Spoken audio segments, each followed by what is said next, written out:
need a flyer. What picture am I gonna use for a flyer?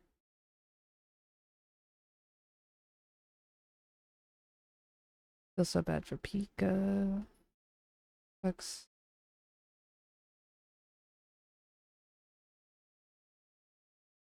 I got messaged by Zaryu. He said Pika dead, and then it looked like he rolled his face on his keyboard and sent that. So Zaryu is once again not going to be raid leading because he delayed it so he could raid lead with Pika, and Pika died again. Literally the same situation, exact same, the week before and everything. You have to ask yourself, is he doing it on purpose? You know? I mean, is he even trying? Let's go to Peekaboo's VODs. I'm going to find this myself. I'm curious how hard this is to find. He tried. Was it yesterday? Ooh, look at this guy, alive and well. Okay, he's flying somewhere. He's running somewhere. Go bleach. He's doing Sunken Temple. Okay. Try can open the door. Where does he? Oh. I just let Zar down too. Cool. Dude, where the fuck is this guy running, bro? Fire guy's just. Oh my god, this is on the bed. it's on Hootie. Okay, let's watch from here. I picked it up. There we go. On the bed. Staring down, just Sheesh, there we go. Who's he in a group with? Oh, Cillian. Oh, my cam's in the way. Level 50, pretty much level 56, by the way. Fire. Or are you pulling it? Oh, never mind. He's putting shield on. Maybe he's gonna pull it. Is this guy His not phone wearing straight back pants? is a little, I don't know. Ooh. Or not wearing shoes? Look at this guy. Be careful, I think, on this. Whoa, wait. Do we want to fight that? Are we because we normally could pull those dragoons and maybe. Why don't we trap one? Yeah, we gotta see. Let's see one or something. Let's do that. Okay. Wait, he's on a different pack. Which pack is he? Wait, no, going? wait. Yeah, what the? Oh, we're talking. Wait, what? Are we taking these and just I trapping don't know them? what he's talking about. Yeah. I don't know what the tank is doing. I He's mean, just like, pulling he two switched strats. mobs. It's okay. Okay. Yeah. All right.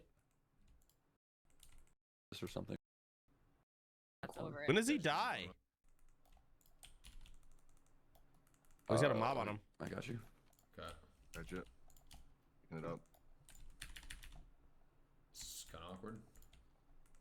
Yo, I'm getting an attack, please. Dude! Dummying. Oh my No. Soda. Oh my god, dude. Oh, can we kill them? Are we running to the safe spot? Safe spot. No, dude. What happened there? Okay, so they pull. It's this pull. Okay, there we go. We should hit one of them. So that should be the That one should that hit gets something. CC'd. Hope this guy just doesn't run around the Yep. wall. Yep. Skulls. Okay, good. Concede. So let it come all the way around, and then Good. on the fire right That here. is a insta crit heal. Yo, they're on me. So that's gonna pull threat on all of them. I got you. Okay. Gotcha. Fade. He does fade. Okay. It's kind of awkward. I mean, he has to heal. Yo, I'm getting an attack, please. Yeah. Dude! Dummying. Oh my fuck. No. What the no. Oh my god, dude. No. Can we kill them? Are we running to the safe spot? The safe spot. Hmm. No, dude. Come. Yeah, that's rough. The dummy after he dies kills me. Yeah, I mean, like, you just don't expect, like, a health. I skipped so far away. The health bar to just trim down that quickly. I mean, yeah, it's on the priest. He's gonna die really fast, but you just don't expect it, regardless. Yo, they're on me.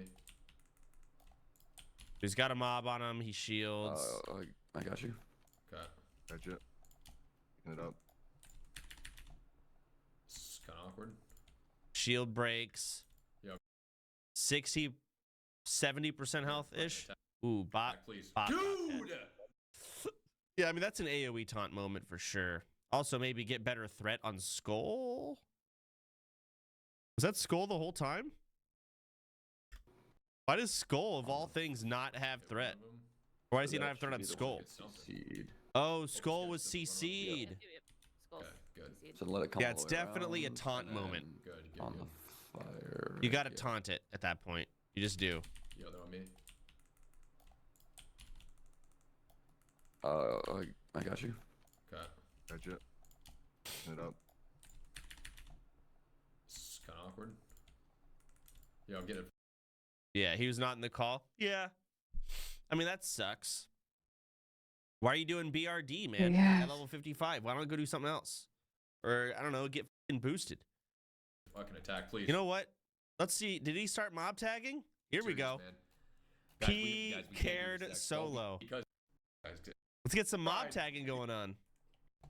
no, holy this guy's Like, why are you in BRD with a random ass Sir. tank who's not in a call with you? Sunken Temple right before Alright, that? guys, exclamation point Is this dead. guy even That's a new trying? clip. That's a new clip.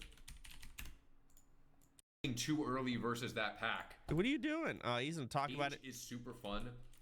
Oh, he's a because you mage can now. Really do so much on this class. I feel like you have so much control, so much damage. You can save everybody, right? So he's just not good enough to play a healer. Clearly. He just can't do it. Day 20 mage now, bro. The guy even made a montage for him of him, like, healing and stuff. And it was sick. Okay, there we go. 100 mana. Level I think 13? mage is fun, guys. Am I crazy for thinking that mage is gonna be infinitely more here and there? You know what I'm saying? That'd be fire. Pretty. We do need to get arcane explosion 100%.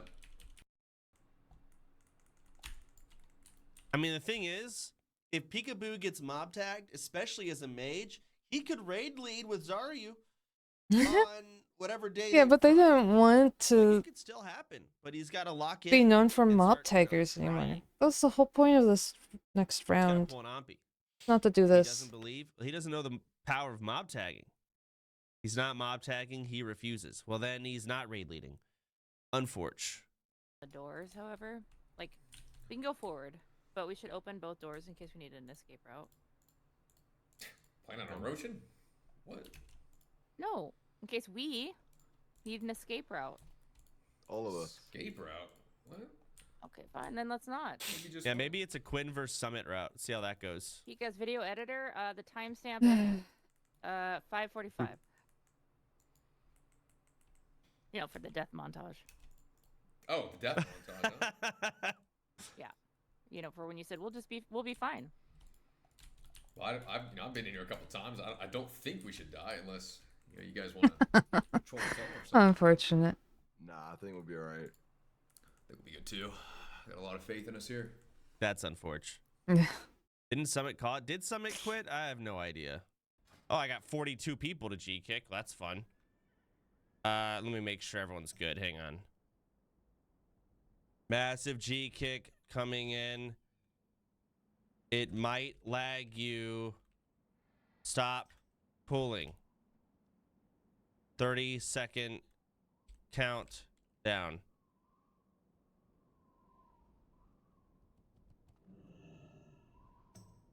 No, I'm AoE. Okay, hang on. Emily Alt Force-in-Law. Holy fuck, this guy. 2 of his characters.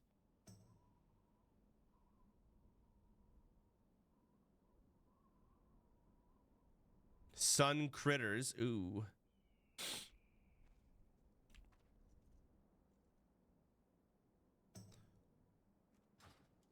All right, I'm gonna purge.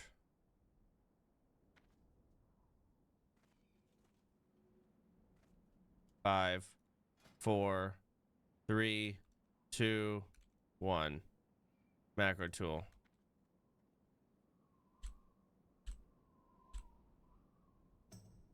Massive purge.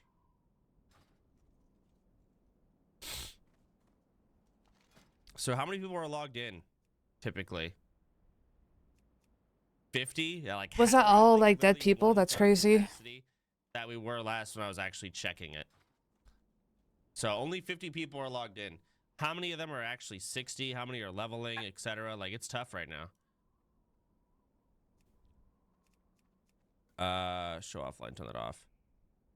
Pretty good amount of 60s, actually. And it's probably higher right now due to the fact we have a guild meeting today. Just talking about stuff. We have that in 30 minutes, so. Enable the auction house and more people will log on. You think? You think?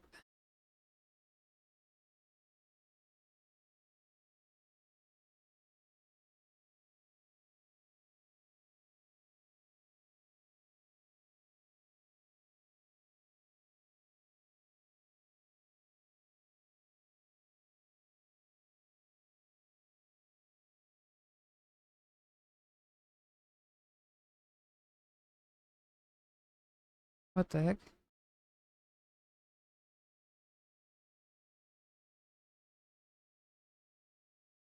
Ocean, bro. Yo, yesterday I was leveling my bow, man. You know what I mean? For 100. Does that make sense? So yes, and I level my unarmed. You know what I mean? Look here. Look. Leveling my defense. Oh no, I was leveling my unarmed on this board.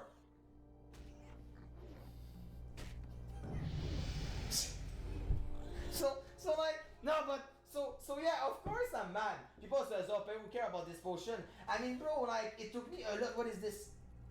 Oh, leveling mining. So, no, but wait. I come down with the regime of Katos. But you... Wait, I wasn't naked, calm down. But do you understand what I'm trying to say here, chat? No, but for real, dude. No, but so it's something, dude. So yeah. It is boring, I get it. Oh my gosh. Hello?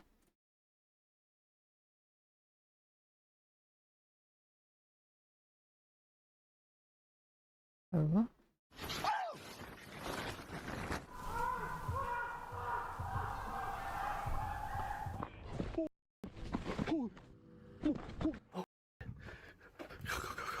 Come on, It just keeps getting up and down. Stop!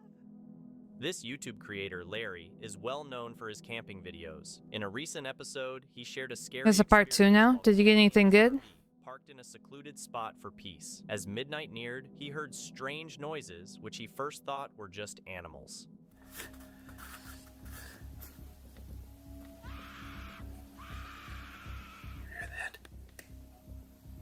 Tension mounted when someone tried to break into his RV. Suddenly, the door swung open. Armed with a flashlight and his phone, Larry confronted a terrifying figure. They faced off briefly before the intruder backed off.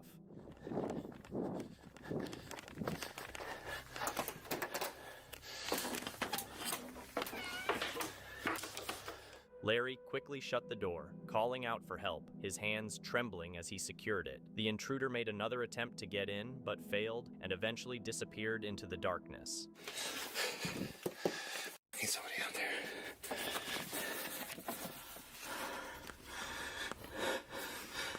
This chilling encounter serves as a stark reminder of the potential dangers lurking even in seemingly safe places. Joey Mac 420, a YouTuber, shared his creepy experience while riding his motorbike in the mountains of California with a friend. They were on a lengthy bike trail, far away from any signs of other people. As Joey rounded a corner, he encountered a woman walking toward him. She seemed both unfamiliar and oddly familiar, which unsettled him. Considering they were about 45 miles from the nearest town, her presence was startling. As she passed by, Joey noticed she didn't make eye contact or acknowledge him in any way. Later, Joey's friend encountered her too and noted that her behavior was even stranger. She ran straight at him. That girl! Creepy as fuck, huh? Was that not creepy? Her bag, I was gonna go look at her bag. Wait, what? Bag way down there where I kept going? Yeah. There's a bag like hidden in the bushes down there? Dude, she just like was staring at me. Running at me. She did? Yeah, I was like, I rode back to the river. Yeah. And she was like sprinting through there. What? She was just like kind of like staring at me. Dude, that was weird. Let's get the f out. Joey was worried about the woman because she was alone in the mountains, barefoot, and seemed distressed. He recalled a recent missing persons report and checked a photo of Carly Lane, a girl who had vanished some time ago. Noticing similarities such as her hairstyle, Joey suspected the woman might be Carly, who was 16 at the time of her disappearance. Concerned for her safety, Joey decided to contact the local sheriff. Carly Goose, she actually went missing from Bishop, which is about 3 hours away. But it was just kind of weird how it popped up. So I looked at her face. She has a couple different pictures too. And it popped in my head. I was like, dude, that is her. I have a weird feeling it's her. So what we're going to do is we're going to call it in just to make sure it's not. It's better safe than sorry. If you guys ever run into this kind of stuff, it's good just to turn it in so they go check it out and make sure she doesn't need any help. So we're going to call right now, turn it in, and then see what's going on with it, really. So let's call it. At Rachel. Hello, I'm calling about a missing persons report, and I think I might have seen the girl. Do you know the name of the person? Yes, it's Carly Gousset. She went missing in Bishop, California, but I was out in Hemet. It's like Batista Canyon Road out in the mountains, and I came across a girl that looks really close to her out in the hills, right off the side of the road, and I seen a picture of it, and it just kind of popped in my head, and it looked exactly like her, so I thought I'd call in and make a report at least. Okay, do you know the cross street to Batista Canyon? Where you saw her? Yeah, hang on one second, let me look. Okay, and was she like walking or sitting on the side of the road? She was walking down a creek bed off the side of the road. I have GoPro footage of it. I was on my motorcycle filming, and I came across, and I thought it was kind of weird, but she got kind of spooked out too, but she was just too far out. Like, there was no cars around, nobody was around, so it kind of it's kind of a weird deal. Okay, and do you remember what color shirt and pants she was wearing? Yes, a black shirt, and then she had black shorts on. They were pretty short, and then they had like white stripes at the bottom, and she had no shoes on. And she was by herself? Joey's decision to call the authorities was justified, as he wasn't the only one who had reported seeing someone resembling Carly. Another person had also seen a thin girl near the area Carly disappeared, appearing dazed and staring at the sky. Intriguingly, Joey noticed that the woman was holding something that matched this second report. However, it remains a mystery how someone could have survived for so long. Carly was last seen in October 2018, and Joey's encounter occurred in July 2019. Unfortunately, Carly is still missing, and Joey's report didn't lead to any significant breakthroughs. Lisa, a life coach and YouTuber who shares videos about her solo travels across the country in her van, had an unsettling encounter one afternoon in 2022. She had parked her van by the road and was cooking dinner with the side door open when a sketchy-looking man approached. He poked his head into her van without permission and began asking her strange questions in French, a language Lisa doesn't understand. After she indicated her confusion, he attempted to use a translator app to communicate, which only increased Lisa's discomfort, particularly since he had already invaded her personal space. Despite his struggles with the app, Lisa eventually closed the door in his face and drew the curtain, signaling her disinterest. Oddly, the man remained outside her van in the rain for over half an hour, still trying to use the app to communicate with her, even though she had clearly expressed her desire to be left alone.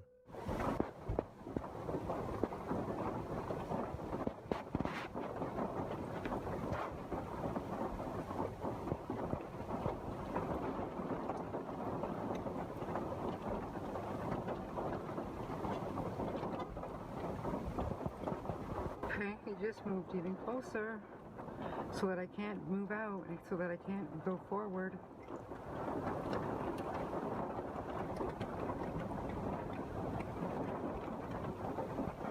Please leave. Please leave, you sketchy person. Please leave.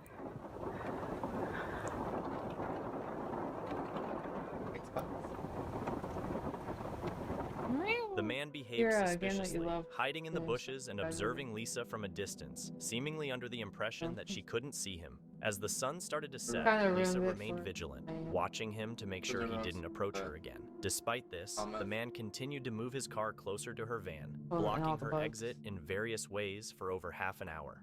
This guy is really starting to freak me out. It's been like a half an hour and he just keeps on moving his vehicle so he can see in my van here. And anyways, it's 7 p.m. It's raining pretty hard and he is just such a creepy person, and I didn't trust him when he was trying to talk to me earlier. Luckily, as it was getting dark, a family in an RV parked behind Lisa, making her feel safe enough to stay overnight. The suspicious man left soon after the family arrived, but came back 3 hours later in the middle of the night to see if Lisa was still there. When he noticed the family was still around, he left for good. Lisa left early the next morning and never saw him again. It's unclear what he wanted, but his behavior was definitely creepy. The arrival of the RV family was timely, Without them, the situation could have been much worse for Lisa. A man went camping in Australia and decided to explore the surrounding area. At first, everything seemed calm and pleasant, but it wasn't long before he realized he wasn't alone. He found something unsettling hidden behind some rocks. It had a triangular face with large eyes and a gray, bony appearance. Despite the man's eerie discovery, the creature remains unidentified, and its true nature is still a mystery. When you go camping, you might expect to see a squirrel or maybe even a bear, but according to a strange video posted on Dailymotion by user Nils017, there could be more than just animals lurking in the woods. The footage was reportedly taken by a group of friends camping in France. As night falls, they gather around a bright bonfire, enjoying each other's company with laughter and light-hearted conversation. However, I'm back. their fun Sorry quickly for the wait. stops when one of them spots something unusual moving in the shadows just beyond the trees. Something in the trees, man. There's something in the trees. Y'a un truc là-bas? C'est la vie. Ouh, ouh. Putain! Putain. Il est mignon le chat. Ouais, il est un peu gros le chat, j'aime pas ça. Je vais me barrer. Instinctively, they throw a lit torch toward the movement, hoping to catch a glimpse of whatever is hiding in the shadows. The flickering light briefly brightens the forest, and if you look closely, a small creature with gray skin emerges from behind a tree. It has large, dark eyes and long fingers that slowly stretch out toward the glowing torch. Seeing what games have come out recently.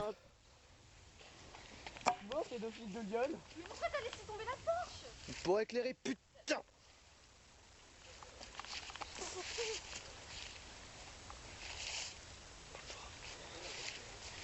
Attends, je vais estimer sa mère.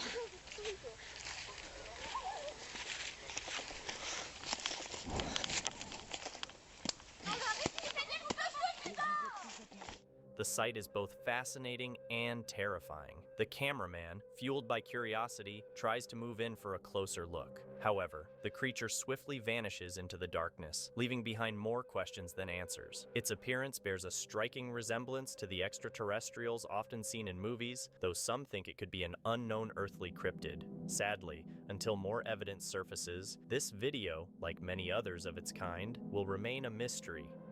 Deep in the eerie forest of haunted dolls, Mo and his friends set out on a chilling adventure to uncover the secret behind the hidden dolls. As they venture deeper, they begin to spot the first haunted dolls hanging among the trees. Each doll, surrounded by strange ritualistic items, stares at them with lifeless eyes, filling Mo and his friend with unease and fear. I wonder if anything else has changed, or like, yeah, look, that's the old doll right there. Yeah, those were there. Creepy. So for those of you that have never seen the Hi, doll, Waltup. How you doing? Good to see you. head is on the ground. That was not on the ground. Diz, thank you. I appreciate it. The adventure takes an even darker turn when they stumble upon something truly disturbing, a severed goat's head, stripped of its skin, with one unsettling eye staring back at them. Oh no! What is that? It's a goat's head. You think so? Well, I don't know if it's a goat's head, but it's a head. Oh, Look at the eyeball. oh my god. Milky. Dude, that's disgusting. What?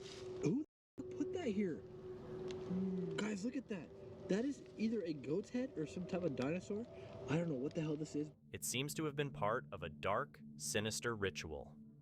Sean, the adventurous YouTuber, often ventures into the hidden corners of the UK on his solo camping trips. His channel is filled with beautiful landscapes and tranquil nights under the stars. However, in February 2024, one of his camping trips took a frightening twist.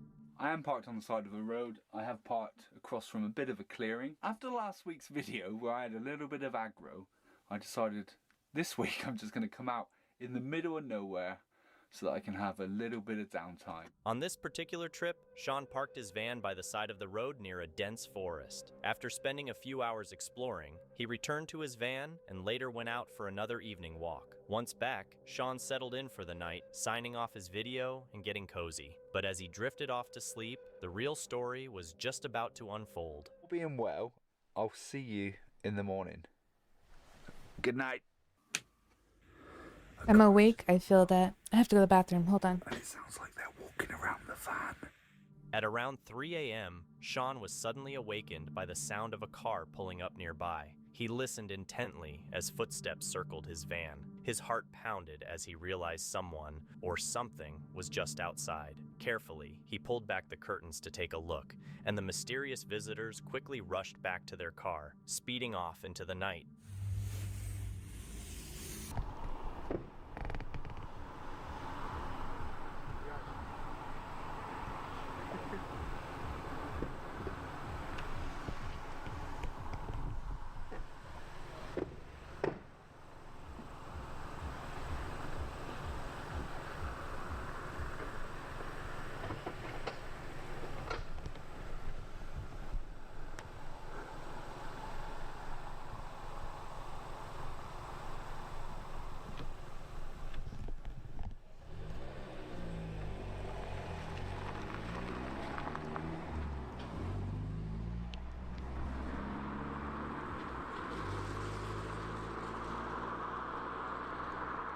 But it didn't end there. The next morning, when Sean went to inspect the outside of his van, he discovered something strange. As he tried to open the door, it was stuck. Confused and a bit alarmed, he forced it open and found something unsettling. The door had been zip-tied shut. Watch what happens next.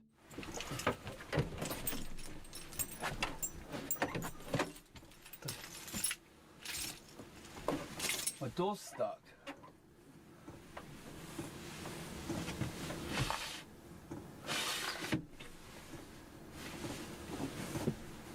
What the actual...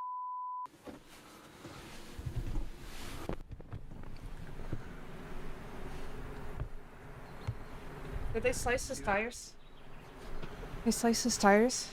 Someone had deliberately secured the doors with heavy-duty zip ties, essentially tied him trapping in. him I inside. missed that. Upon further inspection, Looking at the Sean tires. found that the back door had also been tampered with. His mind raced, wondering if the culprits were trying to steal Diesel, locals upset with his presence, or simply pranksters. Despite this frightening ordeal, Sean's adventurous spirit remained intact. Phil, the host of the YouTube channel Hike Slam, is famous for his Hi, Dread. adventurous How you hikes across doing? Virginia. On the day before Thanksgiving in 2021, Phil set out on an overnight hike and camping trip along a section of the Appalachian Trail near his home. What began as a typical adventure took a horrifying turn. About half an hour into his hike, take a look at the pile of garbage he stumbled upon. So some Bud Light cans, plastic bat, some writing on some of this garbage.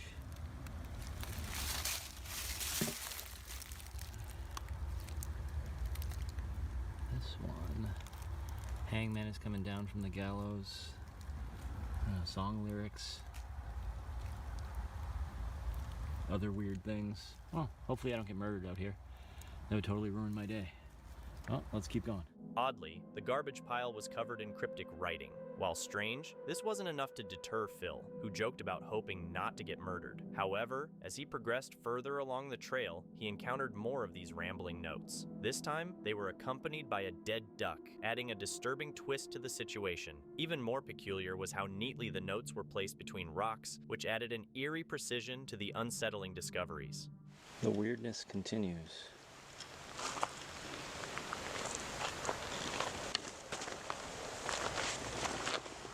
What the hell?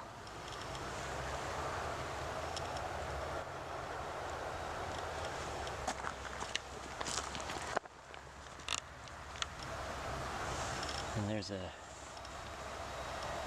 dead duck here.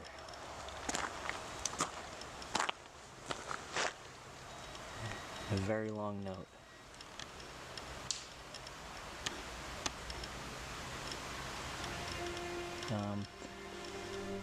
And it looks like it was just put here because it's not wet. That duck is fairly recently killed. Alright. Kind of creepy. Alarmed by the strange findings, Phil chose to alter his plans. Rather than camping at his intended spot, he decided to hike 2 miles in the opposite direction to a shelter. Despite his efforts to secure a safer location, the eerie atmosphere seemed to persist. Watch what unfolds later at night. I'm gonna check out the shelter log here. I hang out by the fire. Almost every shelter on the Appalachian Trail has a shelter log where people write in their trail names and what's going on. They can write whatever they want in there. So it's kind of cool tradition here. So let's see what this one says. Little engine, back section. Hiking again finally. Great day on the AT. This was in August. Huh. Someone left some PBRs here, I guess. It's nice and little trail magic. Ah, some comics and writing and stuff. Alright, let's see what's happened recently. Holy crap. Wait a second. Hold on, I'm gonna adjust the camera here. This writing looks almost exactly like the writing that was on that garbage a couple of miles from here. Let's see if this makes any sense. Sorry if the lighting's bad. I'm just gonna see what it says. Cleaned the outhouse. Picked up trash. Collected wood for others. See Charlie Daniels' Simple Man lyrics, which I used in 2013 Facebook post, and note the rope I found with the silicone sealant can 2 miles south of that. I left it on a stump. In 2018, while I was incarcerated at the Okaloosa County Jail. What the heck?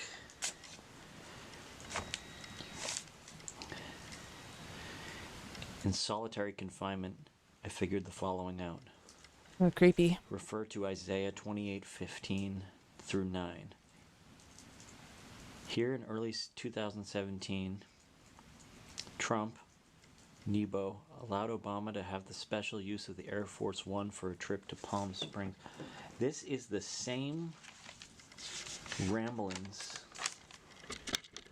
from the guy that was on the other side of the river. That's kind of scary. Understandably shaken, Phil found it difficult to sleep that night. Half awake, he heard footsteps drawing near the shelter. His heart pounded as the sounds grew closer, signaling that someone or something was approaching. Thinking quickly and prioritizing his safety, Phil made the wise decision to return to his truck and leave the area.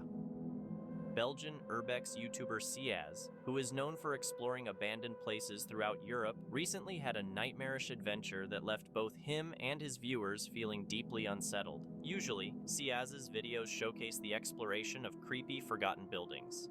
Bedden staan er nog en de gordijnen hangen nog. Deze kamer is wel vet, joh. But this particular episode took a surprising and terrifying turn. The video starts with Ciaz and his friends making their way deep into a thick forest, capturing their nighttime exploration on film. Oh, daar is. Dat is daar rechts. As they go deeper into the woods, the group starts to hear something unsettling. Uh-oh. I wouldn't. I'm out of there. I don't even care if it's just people. I'm done. Even with their increasing worry, they push forward. I would not push forward. Where the disturbing sounds are coming from. Hallo. Hallo. However, their curiosity quickly turns into fear. Watch what happens next. Hallo. What the? What the? Hey.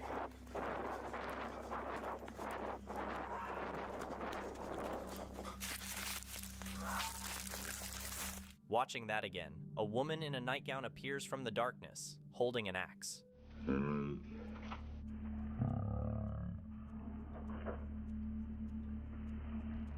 She looks like she's in a robe. And disoriented, the group runs away in panic, not knowing what to do next. They quickly call the police, fearing for their safety. Hey.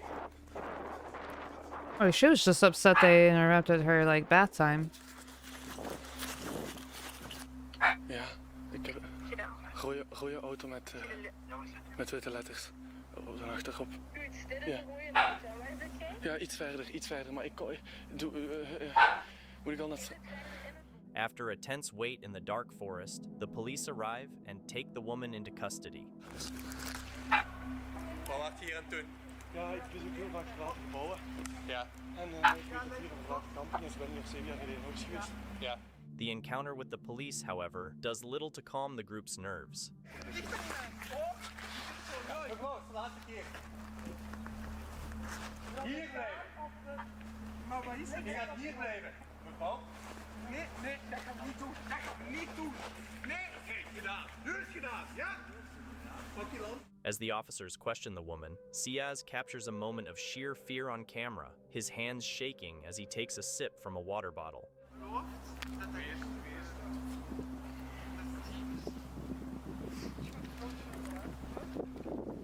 Fortunately, no one was injured during this frightening incident, but the unsettling experience had a lasting effect on Ciaz and his friends. Afterward, as the group gathers in their car, Ciaz describes the chilling sight of the woman kneeling on the ground surrounded by police, staring at him with a maniacal smile, as if she had stepped right out of a horror movie.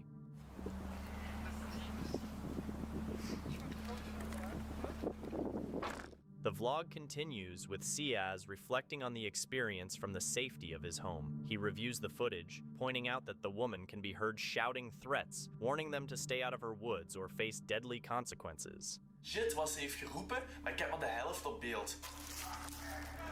Dus je hoort vermoord ik u. Ciaz also reveals that the woman had approached their car, taken off their license plate, and hidden it, seemingly intending to lure them back into the darkness where she could ambush them.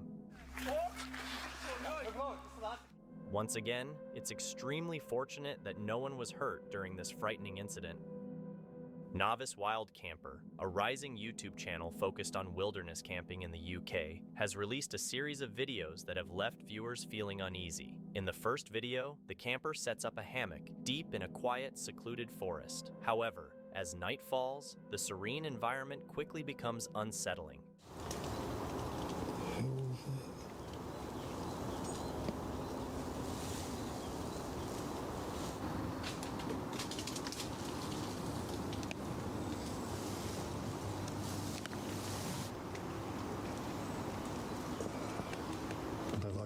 The peacefulness of the woods is interrupted by strange, unidentifiable voices. The camper, clearly feeling uneasy, attempts to investigate the source of the noises, but finds no explanation.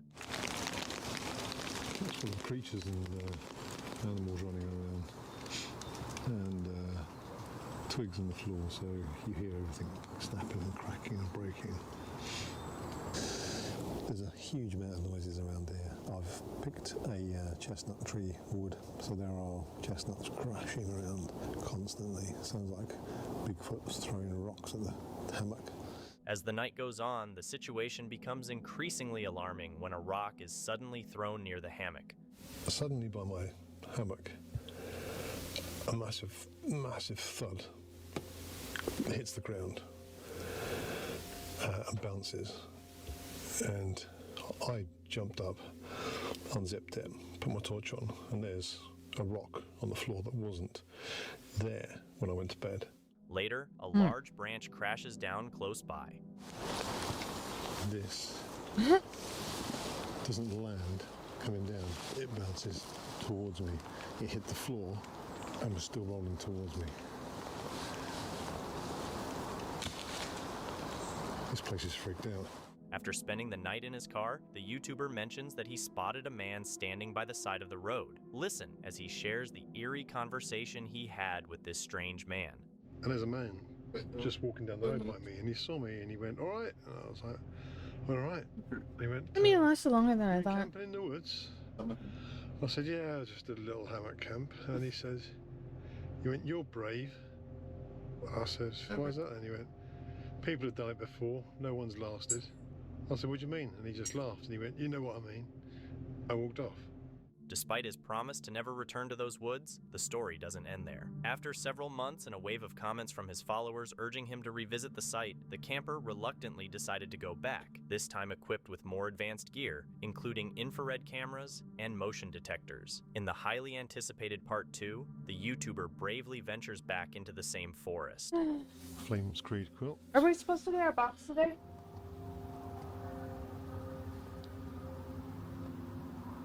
I might switch off for a second. You look? It could just be someone walking a dog or something down the main track.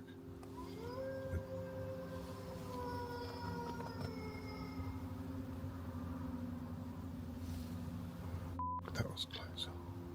Determined to uncover the truth, he begins filming with his new infrared camera. What he captures is nothing short of terrifying. Nothing around there. What is that?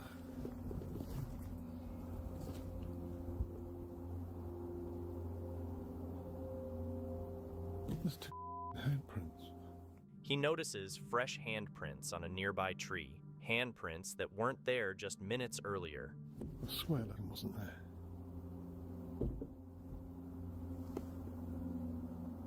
There's two. The discovery leaves both the camper and his viewers wondering what is truly happening in these woods. Is it the work of a prankster, an unknown creature, or something even more sinister? While the mystery remains unsolved, one thing is clear. These woods are far from ordinary. Explorers from Exploring with Angelo find themselves in a remote wilderness, facing an unexpected situation.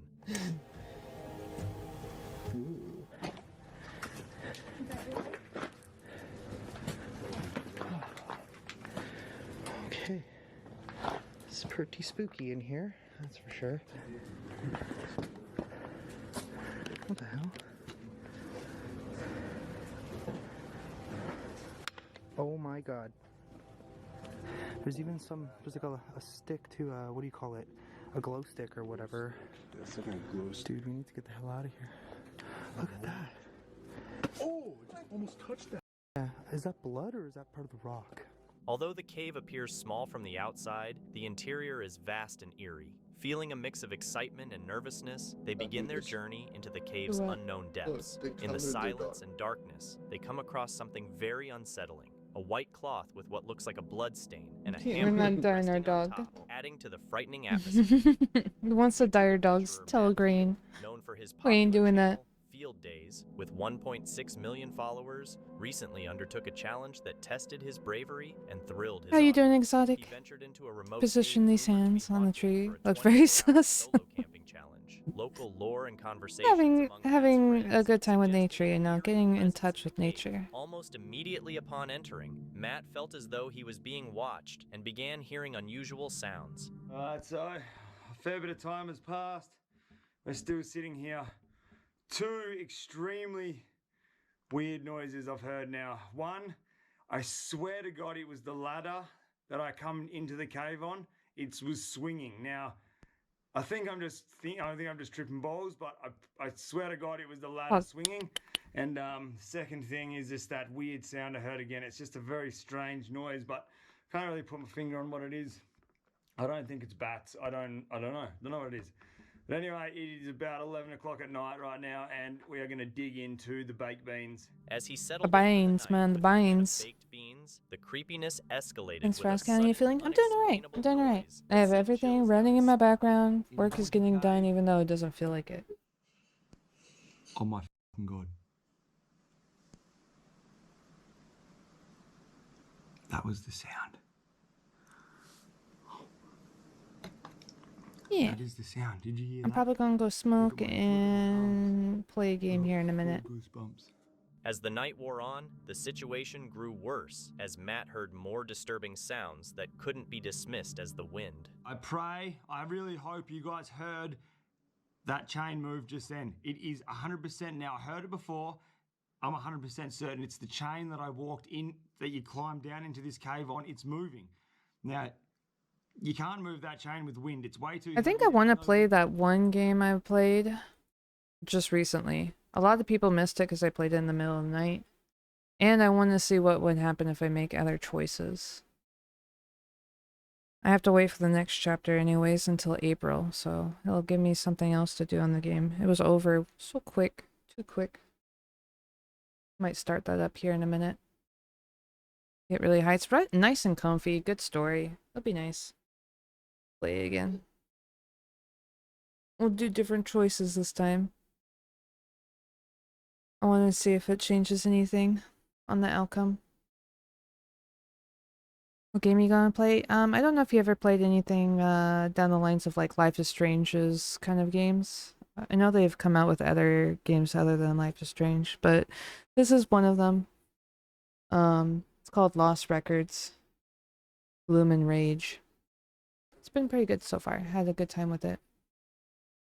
What game are you gonna play? Bloom and Rage by the Life is Strange people.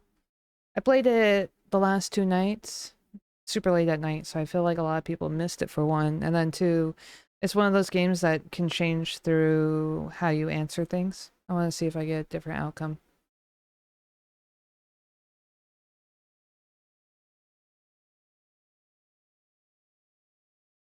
Wonder if it changes like their conversation that they have too, and like they ended up getting married and having kids.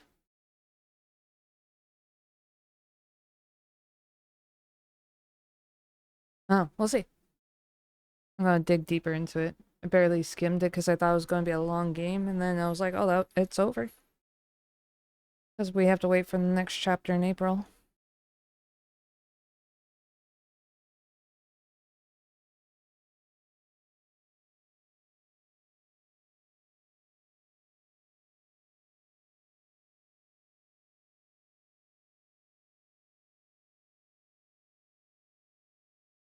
I'm not going to get my VTuber out for this because it lags for this game for some reason.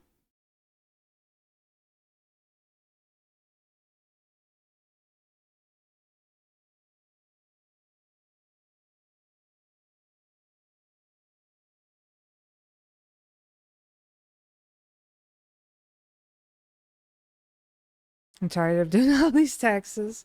I bet you're so exhausted. Busy time for you. I'm gonna go smoke real quick. The game is launching. Will be 1 minute.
Doesn't want to open that Bloom.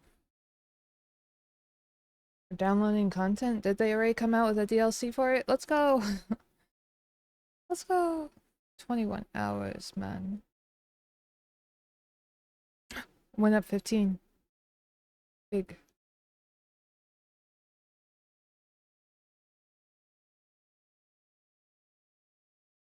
Looks like YouTube. I can still watch this while I wait. Holy shit. We almost missed this part, holy. Ramping up. Fucking god. Look. You must have heard that just then. Look at my arms, dude. Oh, this is fucked.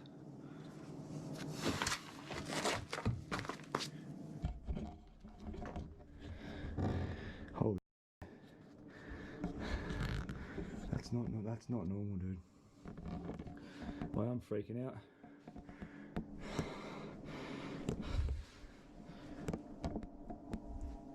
Despite the growing fear and spooky encounters, Matt chose to remain in the cave overnight. After considering leaving early, he stayed through the night, enduring the eerie noises and sights until dawn. I just heard a sound. It's not normal. It's definitely not a normal sound, and I'm scared shitless. I'm not gonna lie. That sound, it was not normal. It's probably about 2 hours, 2.5 hours after I checked in with you guys, so it would be around 2 o'clock, 1 o'clock in the morning. Hey, good bloody morning to ya. It is the morning. We have spent the whole entire night in this cave. Some of the most craziest, most busted ass sounds I've heard in my life were happening last night. Like, I'm talking sounds that give me chills, dude. Like, I'm proper chills. I'm here, I'm still alive, I haven't been murdered, I haven't been taken by a ghost or a spirit. So that's a bloody good thing. The sun has just come up. I've actually been sleeping here on this rock. By morning, he was visibly shaken. Could this cave really be haunted? Matt's experiences seemed to lend some credibility to the legends.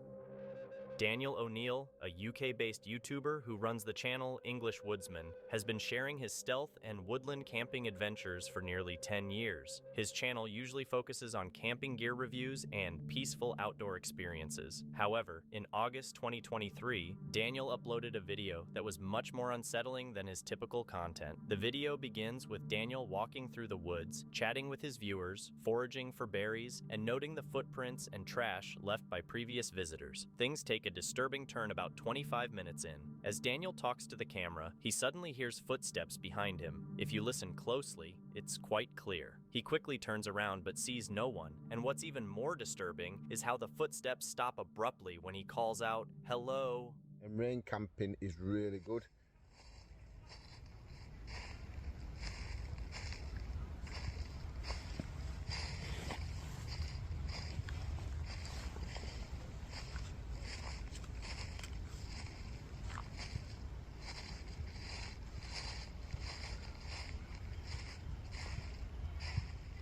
Is that a badger?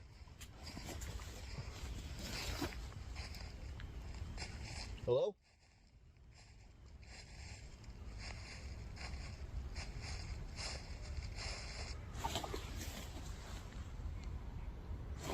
It didn't abruptly stop when he said hello, to be fair.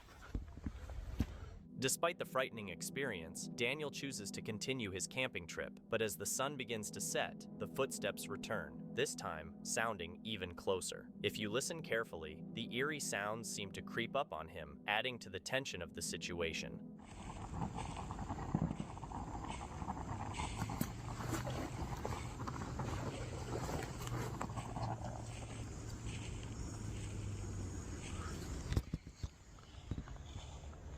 There's that noise again now.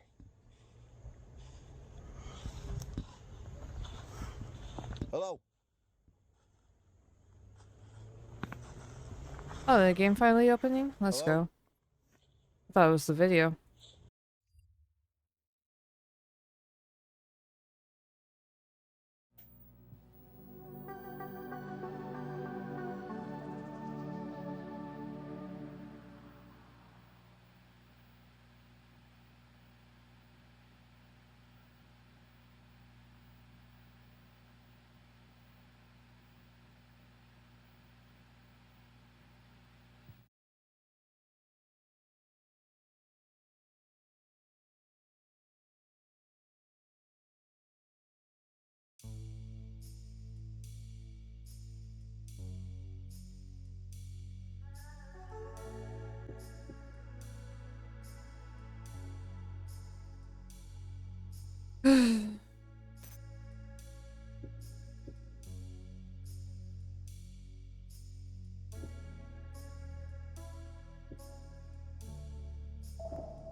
Right, new choices this time. Press start.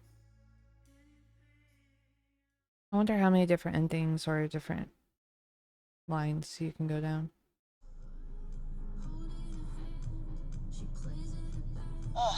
Swan, are you listening?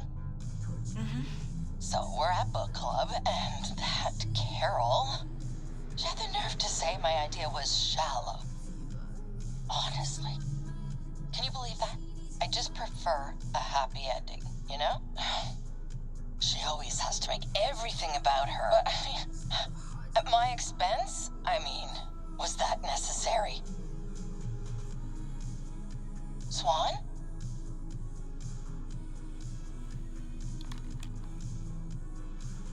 Sorry, what was that? What do you think, dear? About Carol? I just thought the book would have been better if they gotten married at the end. Well, she's kind of right. Not every story needs a happy ending. Sometimes it's more complicated. Seriously, Swan? You're taking her side. Did I tell you how she was bragging about her daughter's wedding? I guess I can't blame her for being excited. But she's always had a big... I'm replaying it and choosing different options to see if it changes anything. Yeah. Mom, can we skip the Carol saga? Bang, I get to watch. Yeah, it's pretty good. I liked it a lot. Oh, am I boring you? We just haven't spoken in Mom, it's not that. I just parked and I have to get going. Oh, what's the rush? Really, Swan? Can't we talk? Well, I am early, I guess. I've been meaning to ask you. When do you plan on coming to see me? I know you don't like coming to socialize, but it's been 2 years. And it hasn't been easy for me. Being silent is also an option. You're not being able to travel. I answered her. It was really nice last time. This time I'm going to be kind of I know you're busy. wishy-washy. Just wish you'd make some time. Would you stop? You're always doing something else when we're on the phone. So, what's going on in Michigan? It's your first trip since the pandemic started. And it's to Velvet Cove. Of all places. You haven't spoken to these friends you're meeting since what, high school?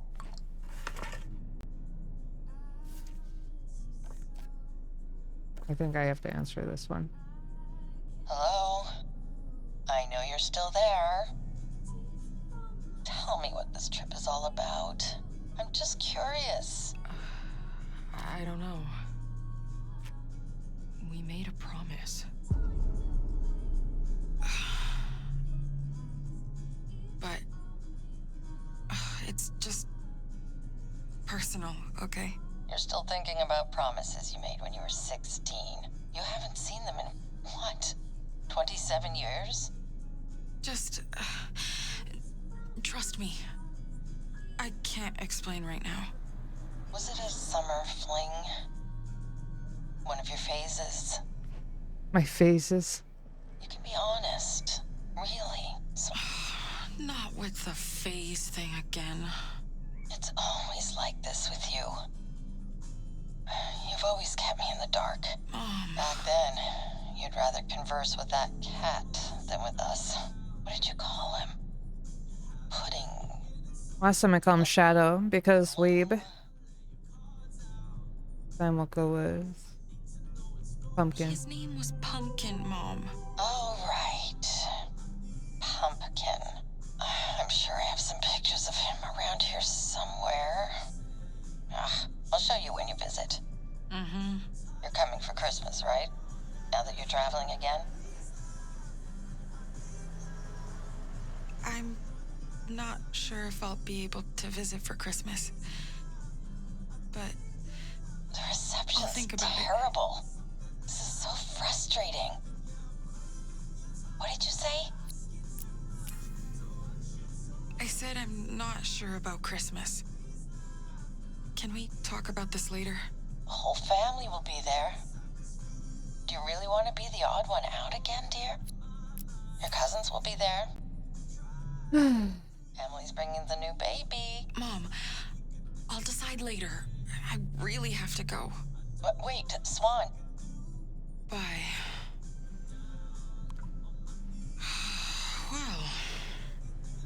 was exhausting.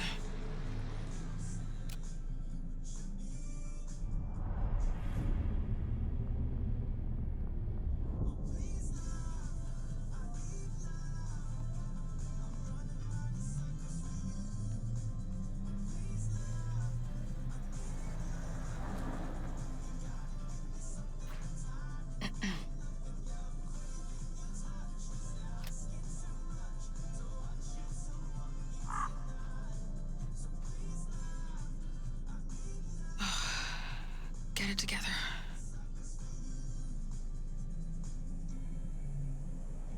Shouldn't leave it running. Oh, yeah.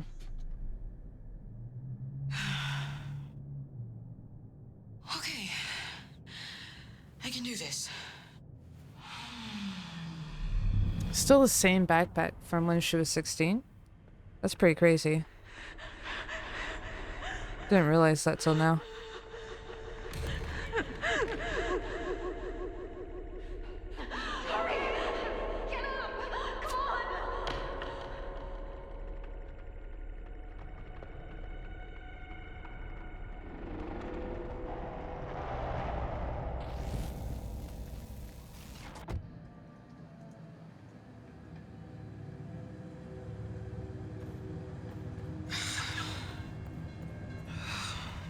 Velvet Cove. Just being here brings back memories.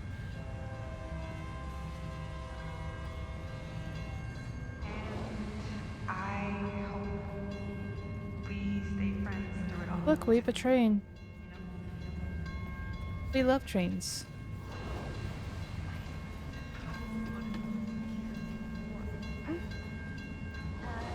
Did we load everything? Yeah, no sweat. Let's cause some mayhem.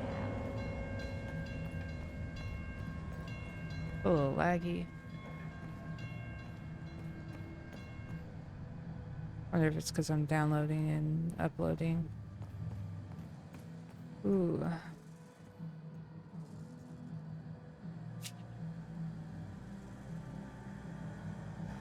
Okay. This is it. No going back. I can't help right now, Mom! I gotta go! It's summer break, you know? It's raining! Who cares? Can't you help pack a few boxes till it stops? It's gonna be muddy out on the trails. Mud, it's fine. And I gotta go to the movie palace. My rental's due. Fine. Don't forget Dad's party tonight. I know.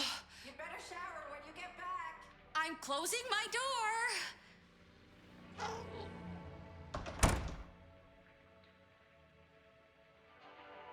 Oh, where'd I leave that tape? The dark crystal. Don't want to pay the late fee this time. Cute little room.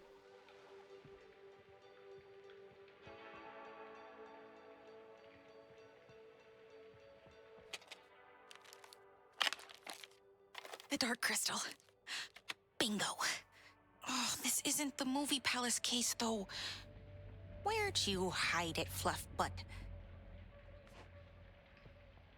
Are you excited to move, buddy? I hope there's a good movie theater, at least, in Vancouver. Movie palace. If only the dark crystal world was real. I'd love to live there, Fluff Butt.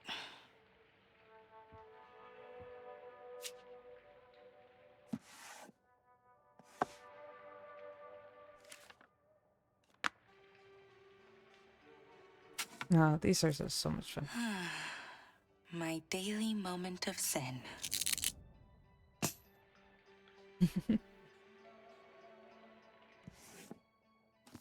That's cool.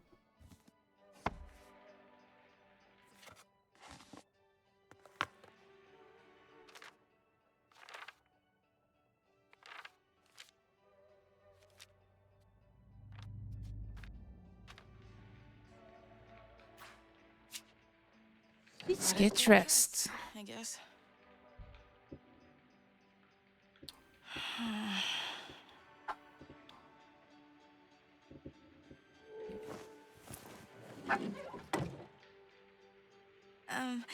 How do I look, Pumpkin? Bad? Just kidding. Oh, I love that I picked pumpkin and you're orange now. I just noticed that. For the trail. Shadow, black cat. Very cool. So Snow was probably white.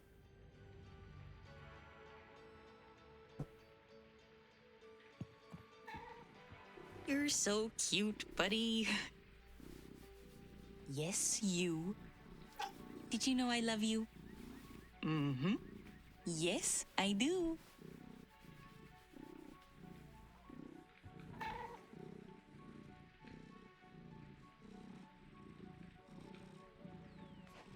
Happy cat.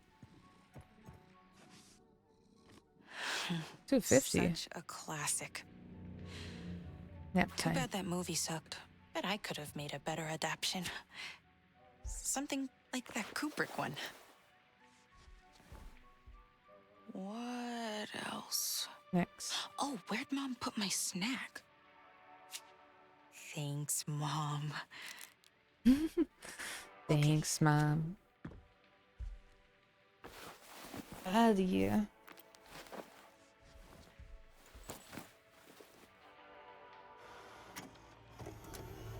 Oh, backup's done. Perfect. I can film you a bit before I leave, Pumpkin.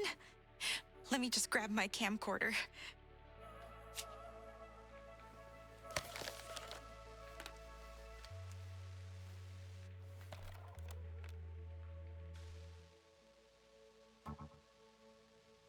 Thanks, Dad. Best Sweet 16 present ever.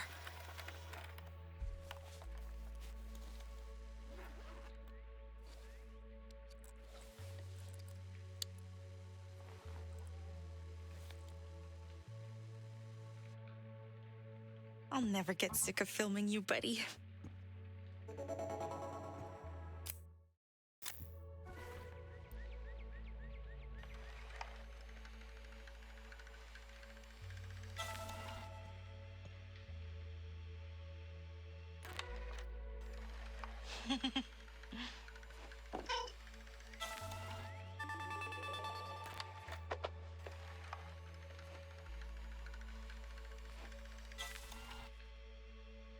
Thanks, buddy.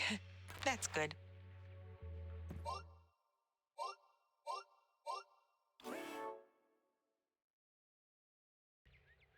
Here's my little fluff butt. The star of my daily shoots. I must be the only girl on Earth that wants to watch this many cat videos. Oh, whatever.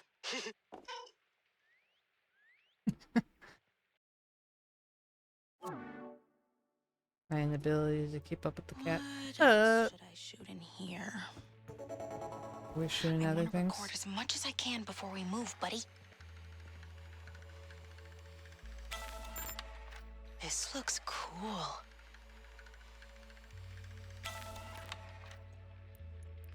Wait, the lights are off.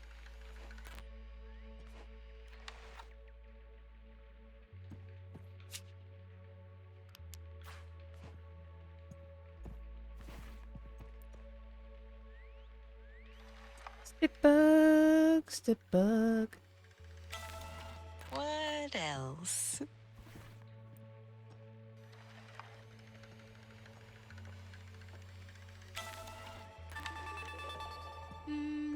Done.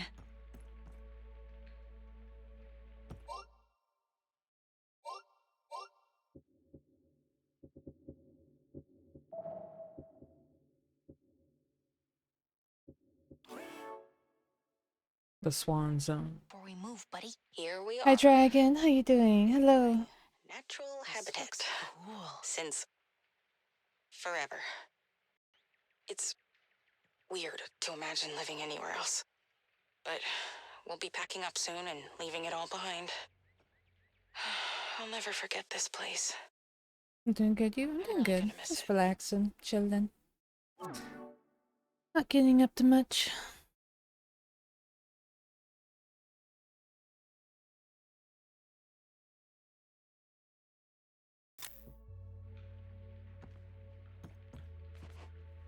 All done.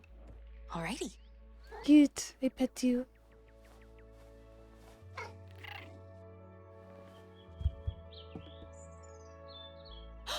A cardinal? Don't scare him off, Pumpkin. That's the perfect shot.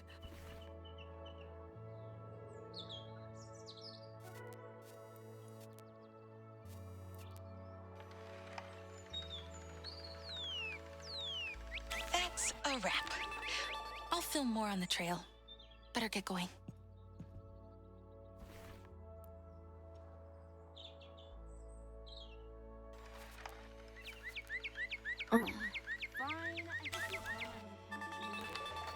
Hey, thank you for the follow. I appreciate that. Bye, Pumpkin. Love you.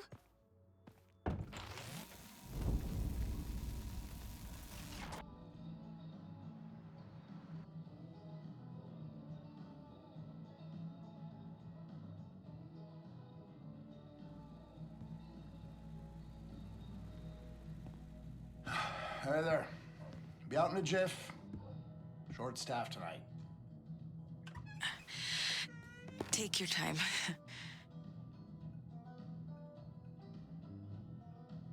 Seriously, you've got to come over.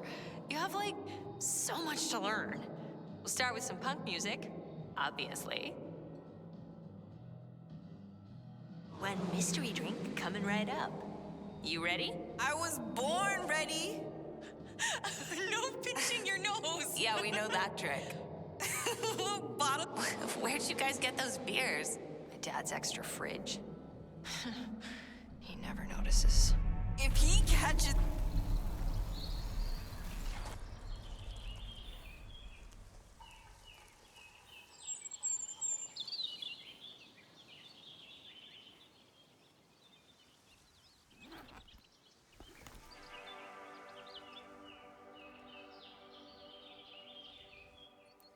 Come on, hold still.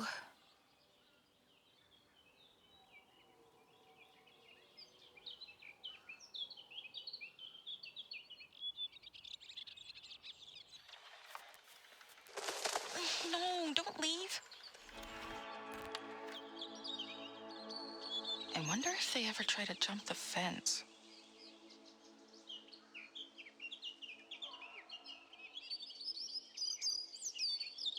I'm so glad it's not hunting season.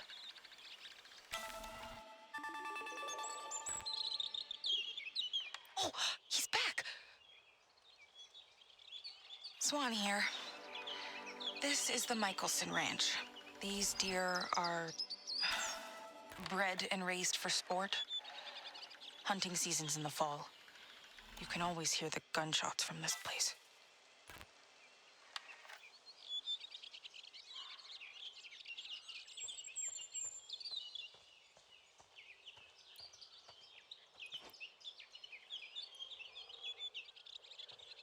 I want to see if there's little things I missed last time.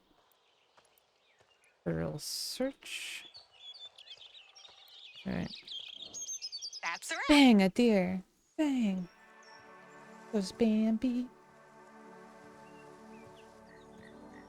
Who killed Bambi? Hello? Any little forest friends out there? Oh. New song stuck in that. Oh, geese! Maybe I can catch them on tape. Alright. Wonder where you three went last winter.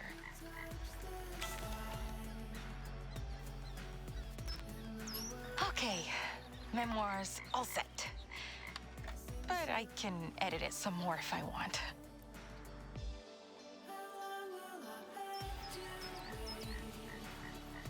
And here are some wild does. Or maybe they escaped from the Michelsons. That'd be so crazy.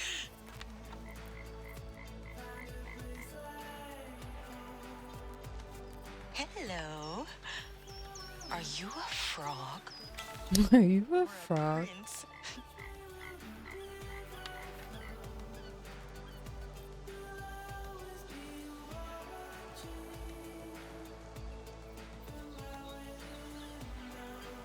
Hi there. Getting ready for fall?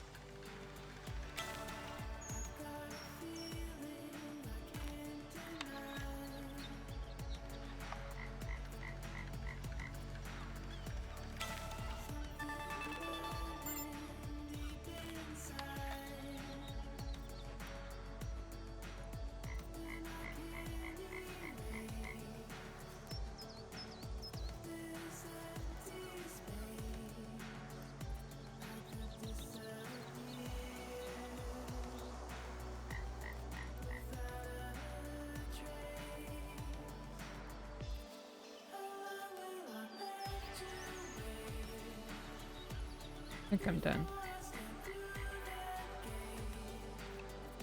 I'm done. Oh. Aw, come back.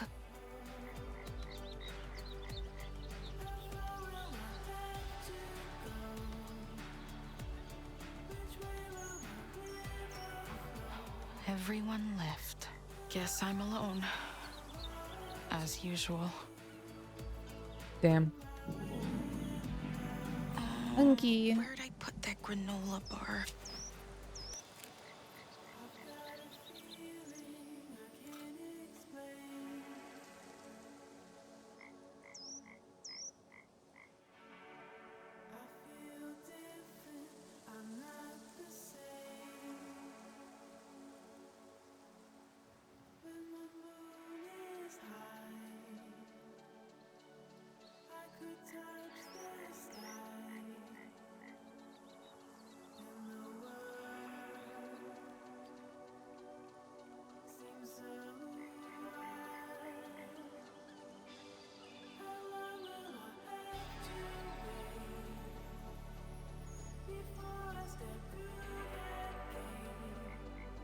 What's up, pretty?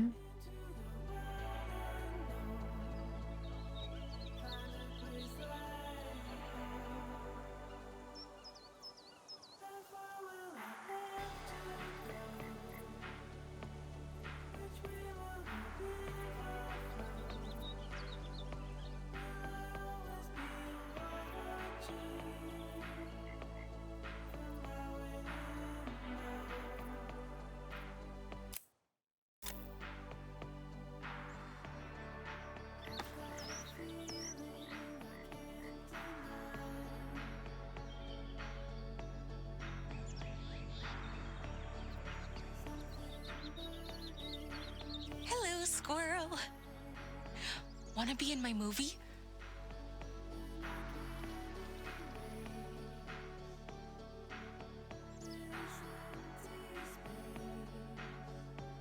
One shot. Meet Miss Day 11 again. It's not exporting. It says too big. So I'm gonna have to.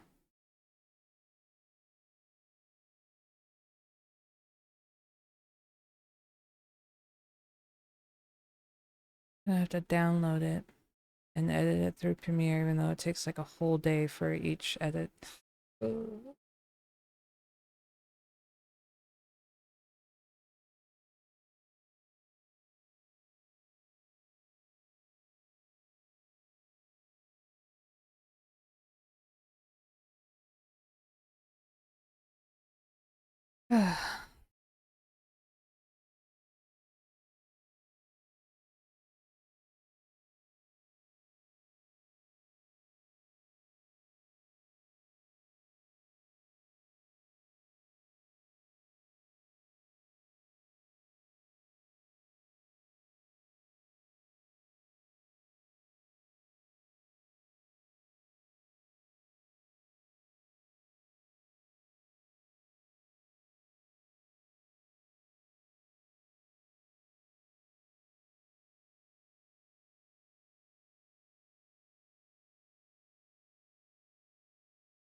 There you go. I'll try a different day now.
Alright.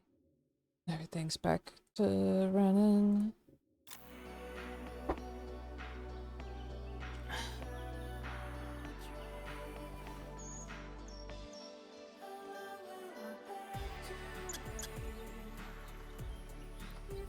Whoa. Got somewhere to be, little guy?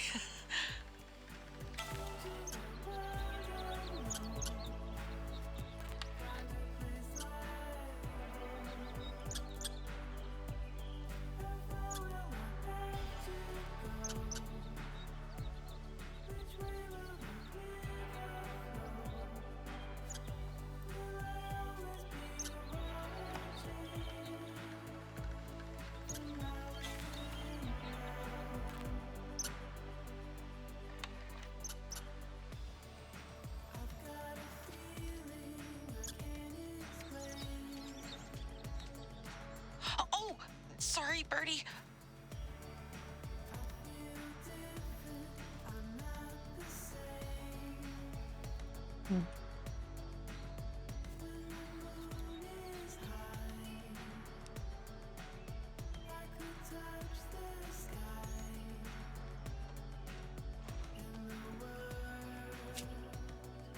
Get out of here.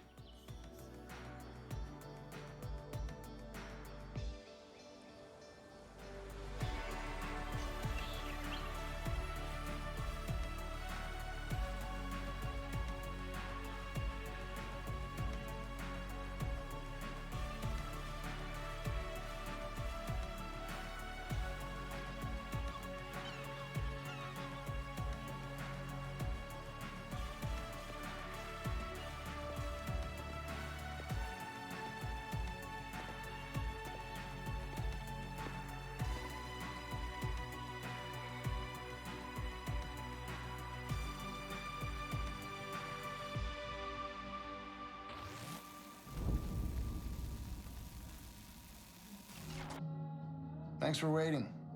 The new barback calls out if he so much as sneezes. Everything okay, miss?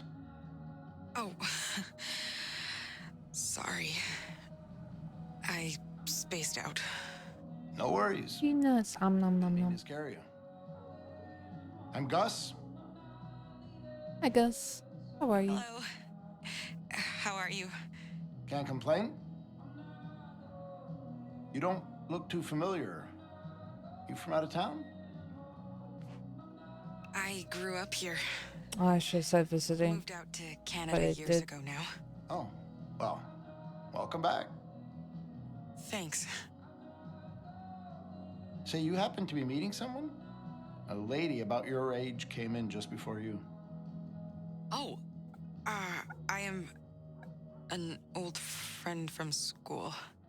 We're having a little reunion. Thought so. Nice that you're doing that. Keeping in touch after so many years, that's tough for a lot of people. Thanks, but it's no big deal. We're not close like we used to be. Better make the best of it. You never know when it'll be the last time. Indeed. Indeed. Don't mind me, I just ramble on sometimes. So, what can I do for you? You let me know.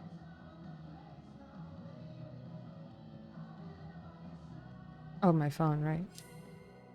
I could use a phone charger if you've got one. Oh, of course. Yeah, we got a plug back here somewhere. Works for most of them except those brand new ones. Oh, thanks. You bet. What about a drink? We've got some specials for happy hour. Shot of whiskey? Or maybe you'd rather wait and order with your friend? Nature calls. Nature calls. Might just head to the bathroom first. Sure. Oh, where's the ladies' room?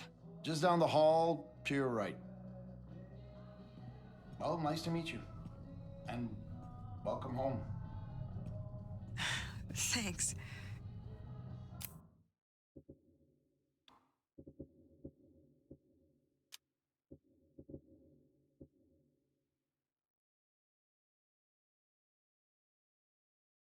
I wonder without the motion blur it'd be better. No, I kind of like it.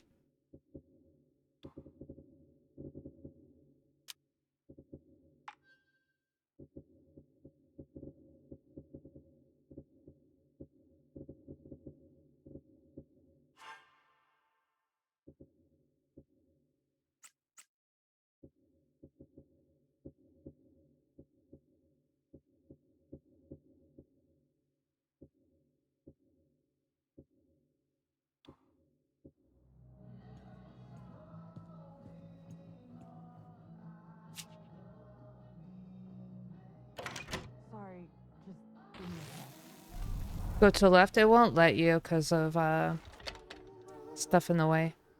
Which we can go to later. I was like, alright, whatever. Oops. I was like, I want to go play pool. Couldn't. But then later on we'd go play pool and I was like, what? This is my second playthrough. I'm just trying different choices and seeing what happens.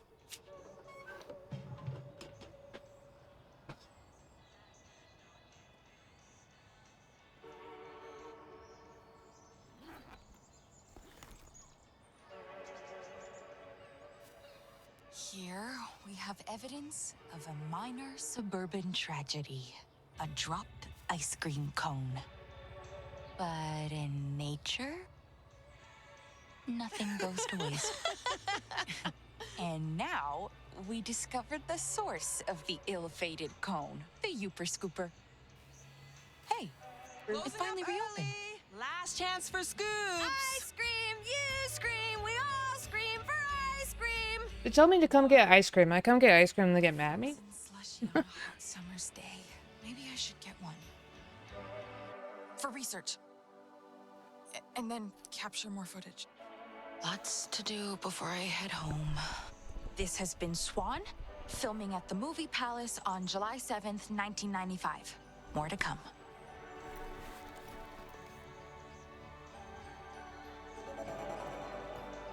I'm going to get my ice cream. They said last call. I'm doing it. 80, 85. Meowdy. Meowdy. Hi? Ooh, she's closing. Sorry. Nora, cut it out. I mean, I guess I don't mind missing the trailers. Chill.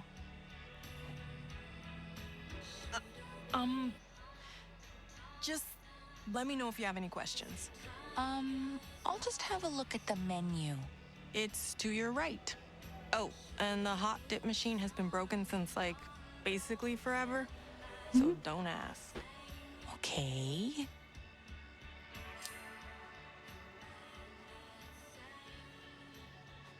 Oh, just get the bear one already. Really? Didn't she say slushy? Uh-huh. Sure. Rainbow snow. Beyond.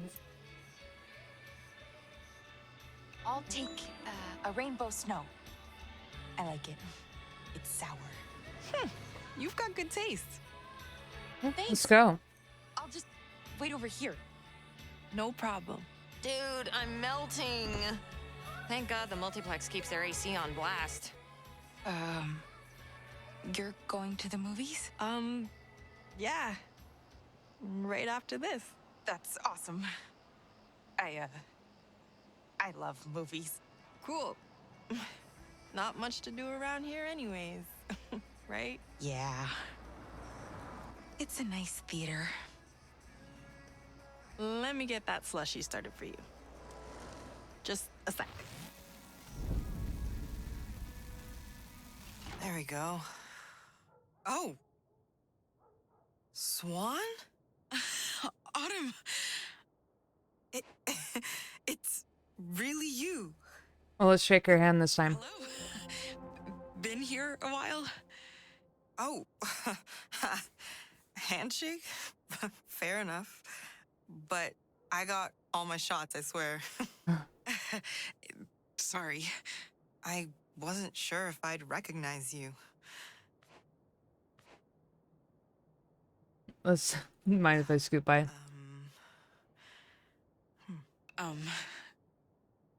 Mind if I scoop by? Oh, you were waiting, right? Go ahead. We'll catch up. I'm at the last booth. Left of the front door. See you there. Okay. I'll just be a minute. Oh, it's so painful choosing the other options.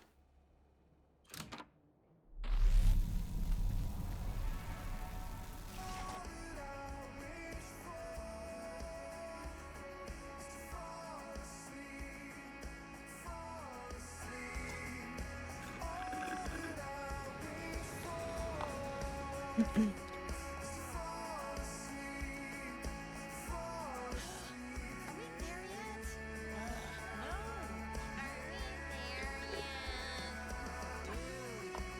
surprised your parents haven't put you up for adoption. Oh.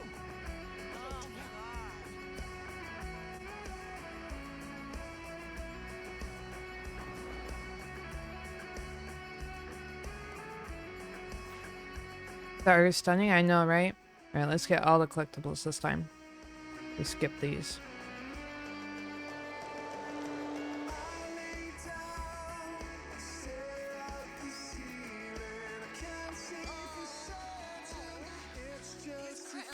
It's a rat! It's you, Weeb! It's you, look at you go!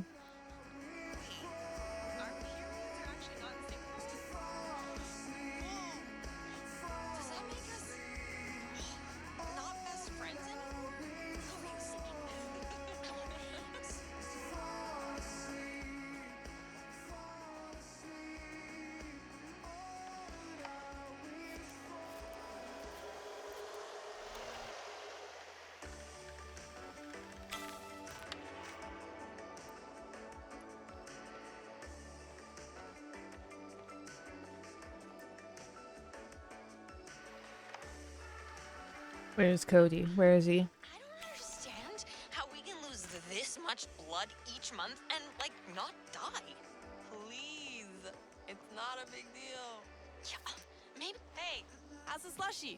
Did it hit the spot? The G spot? Oh my god. Ignore her. It's yummy. Thank you. No problem. Come by anytime. Excuse me? You trying to work here? Hell no.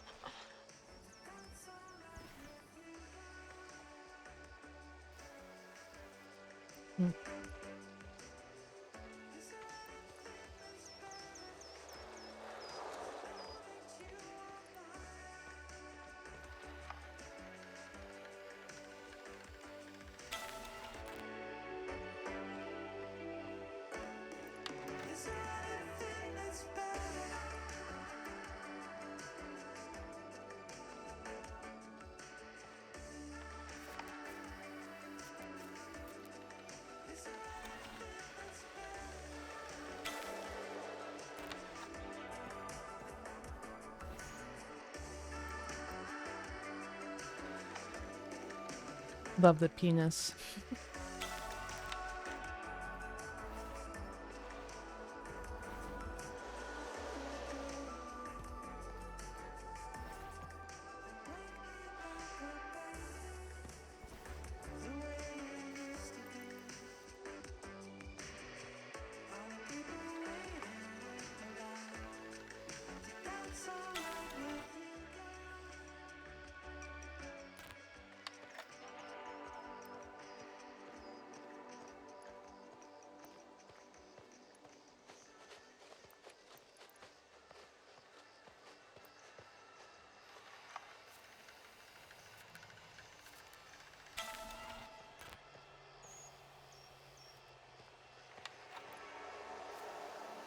Is she talking to herself?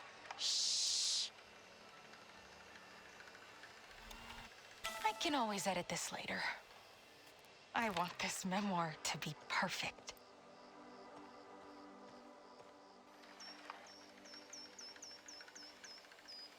Trash to some, treasure to others.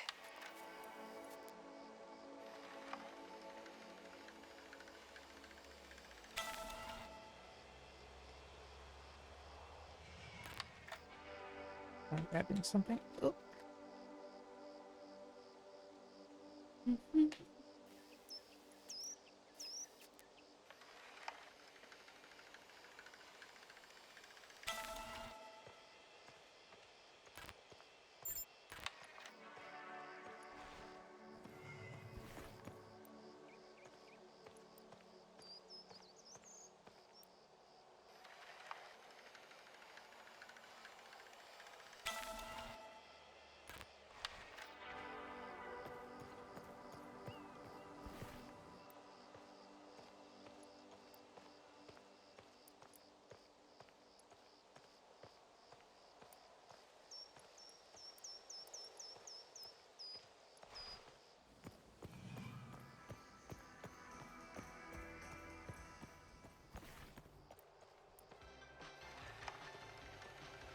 Hi, come on by the Eucharist for 2-for-1 Tuesdays and pick from our fresh frozen treats. Get a dipped cup, a milkshake, or even a banana split. Find us right on the corner of Main Street and Franklin, next to the Movie Palace. Come beat the heat. I'm so gonna be late for Dad's party. I should go.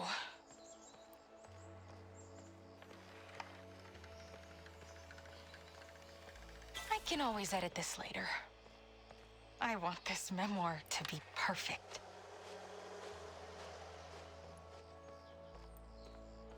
That's creepy. I saw that movie. It wasn't even that scary. Oh, okay.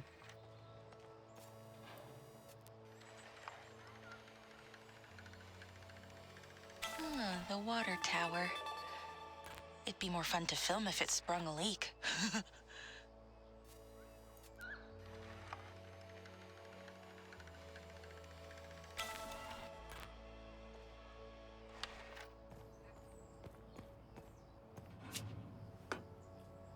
Oh, I didn't go up here last time. Oh boy. Hopefully that guy who works here isn't around.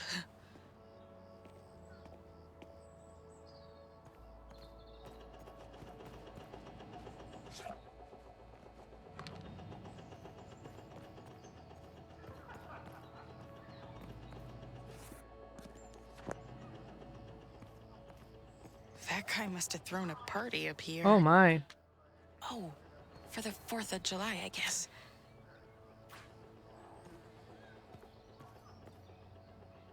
Like Dungeons and Dragons.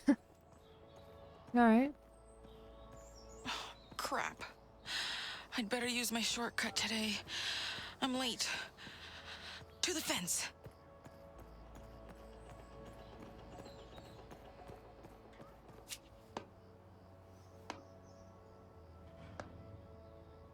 Fence.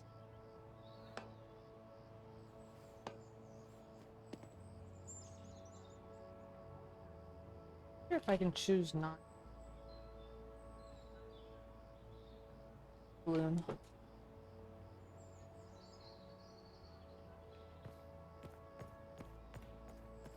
Oh? A trading card. Can I keep it? Oh. Maybe I should call Mom. Yeah, let's call Mom.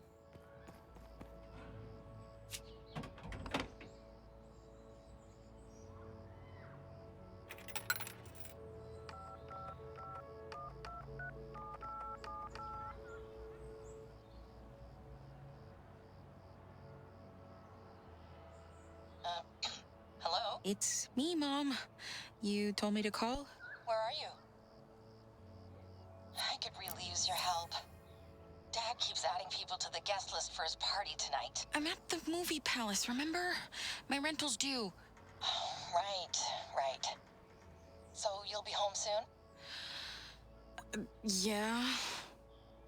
I know Dad's work shindig isn't exactly what a girl your age wants to be doing. And don't get mad at me for saying this. Why don't you bring a friend? What?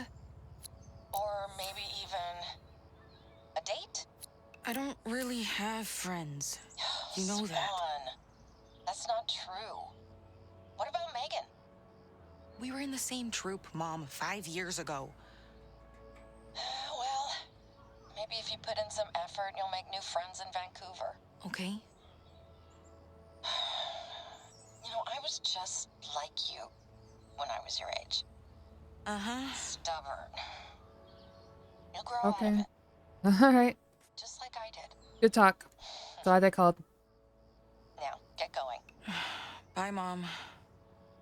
Oh, something's burning. Bye. Love you, honey.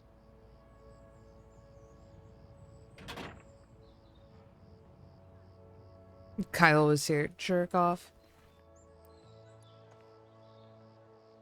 Oh, Mom's gonna kill me when I get home. I'm definitely late.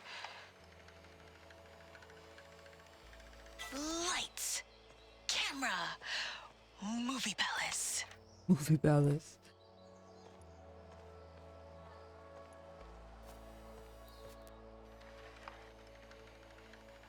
Didn't even record this? I just stared at it? Empire of the Ants.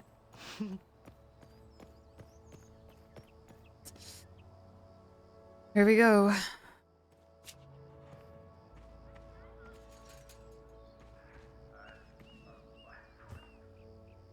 Oh, cool. I'll just film that before I go. No. I just like, Wonder where it came from.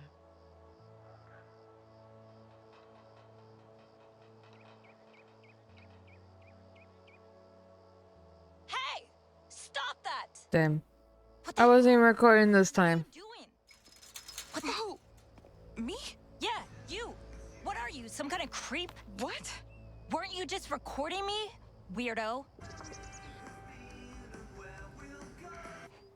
I saw you pointing that thing straight at me. I'm not an idiot. Wasn't filming you. Promise. Don't play dumb.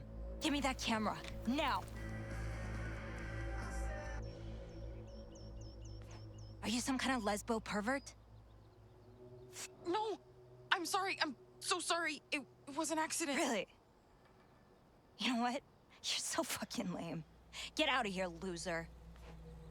You're just gonna stand there? I'll go. Oh, yeah? Well, you better throw that tape I'm on in the trash on your way out. Oh, damn. I thought I was gonna not have to deal with them. Alright, this time we'll record him. We got a problem here. Just dealing with this weirdo. Okay. And who is she? She's a peeping Tom. What? I'm just not gonna say anything. Let's see what happens. Loser. Whoo, girl fight. All right. I gotta see this.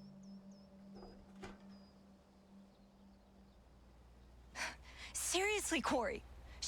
She taped me with that thing. Whoa. Nice camera. Corey, come on. Hey. You know, hey, it's kind of hot when you're all worked up like this. Aren't you gonna tell her off? I didn't even see what happened, babe. She harassed me. And you're really gonna just let her Oh, let's film them. Rolling. Here we have two typical inhabitants of the suburban wasteland. I don't mind. The female is clearly the dominant member of the species. Keep her out of it. make her stop.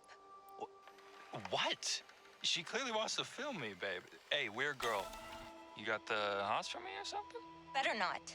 He's Corey. Can we go? She's got more than enough video of you. Wait, no. Keep going, come on.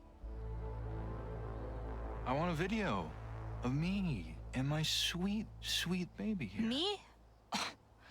What? Of my bike. Oh, Jesus. Duh. You up for it? Kid? What? Alright, let's see what happens. Last time I didn't record. I might even pay. If it's good. Come on. Won't take long. But then I'm leaving. Okay. Ready? Action! Can't believe this. You're encouraging this bullshit? Just relax. Babe, this'll only take a minute. Really? Come on, babe. I bet this is like the longest conversation this girl's ever had with a guy. You're so right. Hey, camera girl. Come on, do it. Zoom in. Zoom in on this new chrome. Keep filming. Hey, keep going. Freak, you stop when I tell you to. TikTok, Corey. Just hold on. She's not done.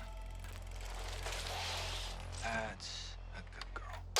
That's a good girl? Ew. Leave her alone, loser. What? You're friends with this fat You're chick? supposed to be home, So Kat. what? Mom and Dad would go ballistic if they knew. You gonna snitch? Cause I could tell them some things too. Listen to me. Make me. Hey, show your sister some respect. Fuck off. And Whoa. leave this girl alone. Hey. Language. Whatever. Come on. Let's get out of here. So fast. Don't touch me, creep. Jesus. Kat, stop it. Corey. That's not cool. Stay out of this. Excuse me? We should go, Autumn. What's going on? Fine, Corey. I'll tell my parents what happened. Hello? I don't think they heard you. They'll go too easy on her. Respect this. Piece of shit. You girls want to come with us? We're going to the movies. Good idea. We're so late. Let's go. Just want to go home. So, maybe I'll just... You should come. With us. Why'd you even come out here in the first place? Are you, like, stalking me or something? You fucking wish. And it's none of your business. I'm your sister. Your business is my business. That's right. Really? I thought your business was sucking dick. Oh. Whoa. Shit. What? Dude, what's gotten into you? Corey, Yeah? my shift starts in 10. Fine. We'll go. But first, let's get some ice cream. My treat. No thanks. I don't want anything. Yeah, you do. I know you. Fine. So I'll come. You heard the lady? I can't. It's closed. Bitch. Hey! Give them back! I'm Stop! sick of this shit. Go fetch! Get on, babe. Why'd you do that? What the fuck? Hey! Go home, Kat. Or I'm telling Dad. You guys are so dead. She got me on tape. Now I'm immortal. Fucking fatso. Stay away from my girlfriend from now on. Got it?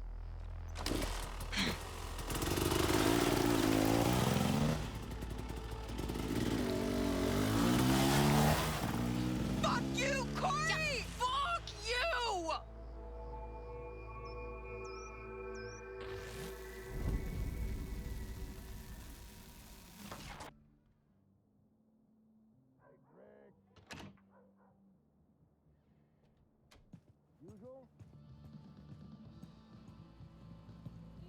I'll just put it on my tab, will you?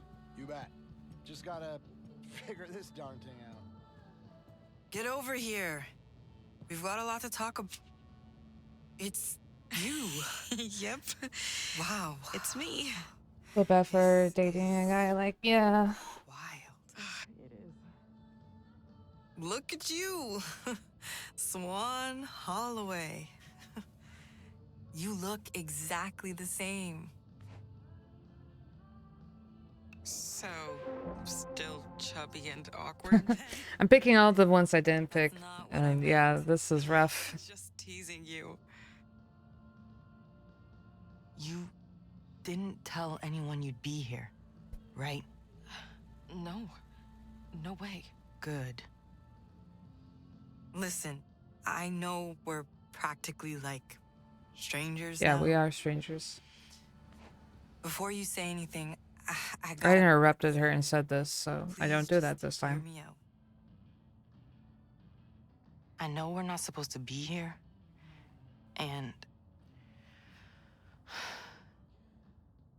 we might remember some painful stuff, but that's what's gotta happen. Don't hold anything back tonight, okay? Thanks for letting me get that out. Of course. Thanks, Autumn. So, you think you're ready to talk about that summer? Autumn, what if it isn't safe? We went our separate ways for a reason. What about our promise? I know. I thought the same, but I think we need to do this. I'll explain, but give me some time. Just recently, I've been having all these flashbacks. I said me too. I'm not gonna do that next time. I have this bad feeling. Like, did I actually forget something important?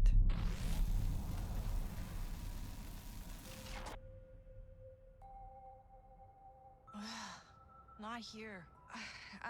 Did it go this way? I thought so. Don't know.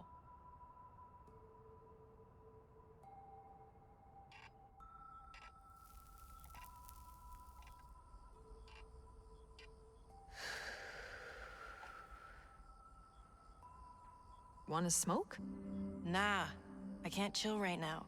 Not until I find those stupid keys. Corey's gonna pay. He gets away with everything. That guy is scary. He's crazy. I see Corey around here a lot. Usually, he seems harmless. He's not. Yeah, he's more of a dick than I thought. I can't believe he did that. I can. What the fuck? Does your sister see in that guy? Seriously. Dylan? Who knows? She's an idiot. And you're Catherine, she said? Cat. Nora. I'm Autumn. Cool. Nice to meet you, cool. What? You don't want to tell us your name? No. I mean, yes.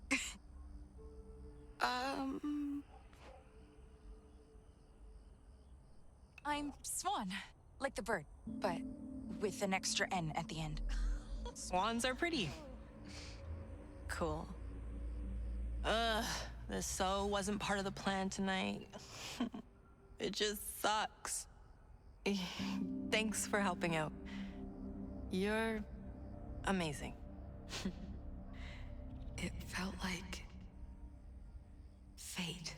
Yeah, I think so. Back then, I didn't believe in stuff like that.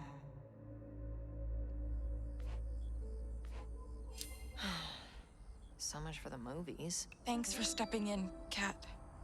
Those two had me cornered. No problem. I knew something was up. I thought I was toast. So, what's up with the camera? Oh, Yeah, what are you making, Swan? Porn? I'm making, like, kind of a Porn. Velvet Cove memoir. Sick! That sounds conceited. No, it sounds cool. Yeah, I film stuff around town and in the woods. My dad has, one of those things. He got it for Linda. Nora's stepmom. Yeah, she just had to capture her precious little baby the first time he pooped in the potty. Ew, barf. Oh, someone should make a horror movie out here. Perfect setting for a slasher flick. Boring. You should film me instead. Oh, you could film the sunset. What else could be cool to film around here? It could be fun to film some people, I guess. Maybe you guys? Yes! I was born for this! So, you guys into music?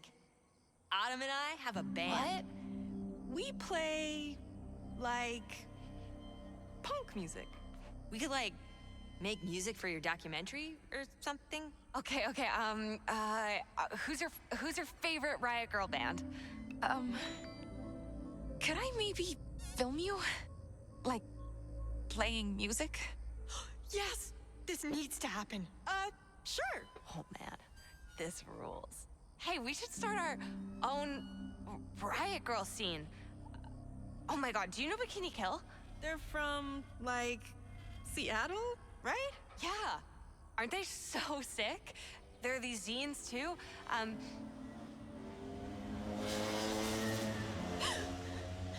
Do you think that was Corey? No. Corey's got work in the barn tonight. At my dad's rant. Ugh. Seattle, bang. I'm getting up. Gotta keep looking. Stay with me, Swan. Almost done with my cigarette. Smoke might look cool on camera. You should quit. Last time I filmed her, this time no. Next time, promise. I want to help Autumn. Fine. You're the best, Swan. I thought I was the best. Psh, cigarettes were seen as, like, fashionable back then. Kind of crazy looking back. I hope she finally quit. When did it get so dark out? Anyone got a light? My night vision's... We were out a lot at night. That camcorder flashlight served us well. We can use my camera's flashlight. Awesome. Could use it over here. Gadgets. Oh, good idea.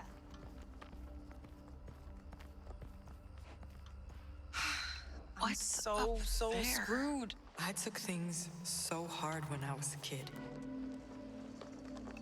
Hey! I think that's them! My keys! All the way up there! Oh, what? No way. Fuck. Nora always had a way with words. The soul of a poet. You know, I had this intuition. that the four of us were gonna be tight. I felt that way about you guys too. It was like a magnetic pull. Right? It makes me feel like this meeting here. I have no clue how they got it stuck up there.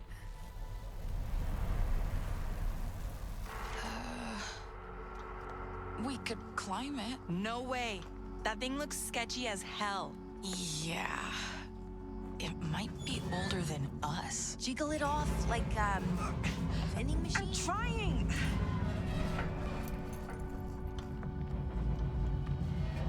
Let me try. Watch it. Whoa, it's moving. Fall. Fall. Fall. Or not.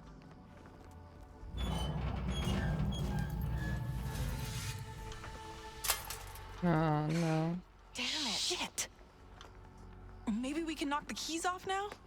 Cool. Just gotta find something to throw. Right. Let's try it.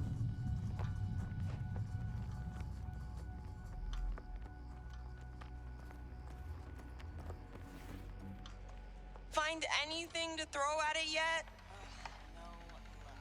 Ugh, nothing around here's light enough to throw high up.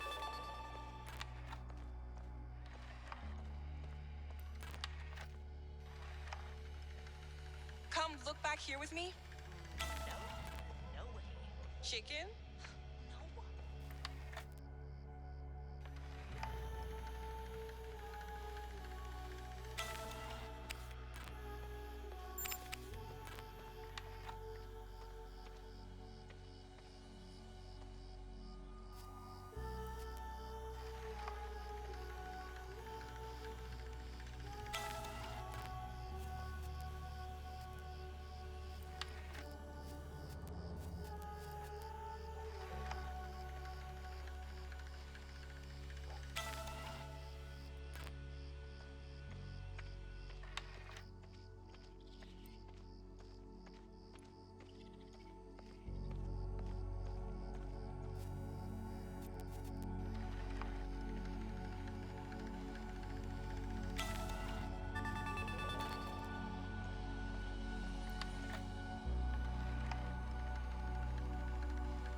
Heck.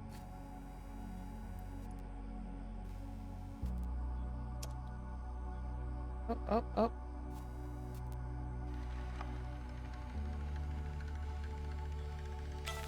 Got you.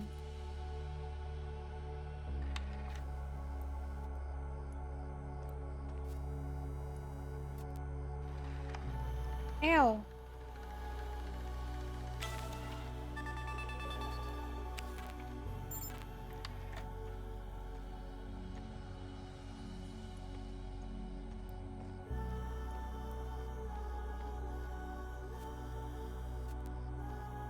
That's the tower. Hey, not now. Come on, we gotta help Autumn. Find something to throw.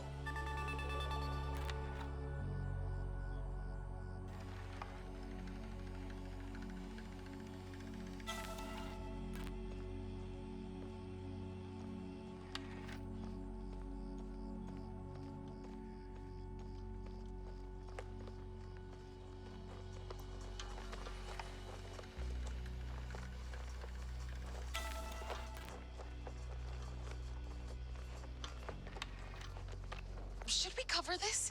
The keys could fall right in. Everything's broken or too heavy to throw up high. Yeah.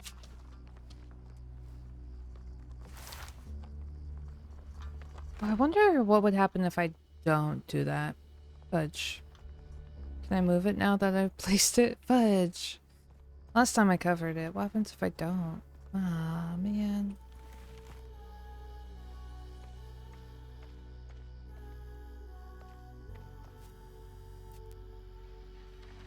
Barely can see that graffiti. So, what's homeschool like, Kat? Can you sleep in as late as you want? Not really. My mom gets me up What's your favorite subject, Kat? English. I like reading. You don't get bored? I do.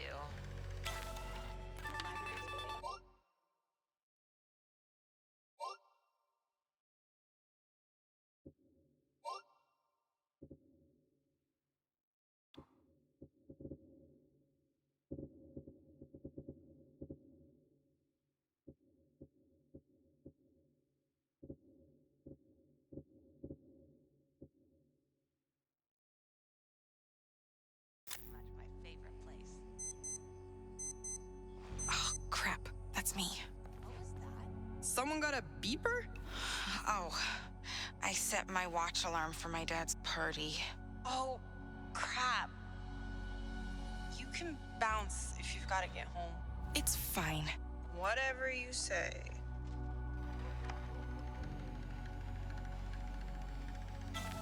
Ugh. I don't even know where.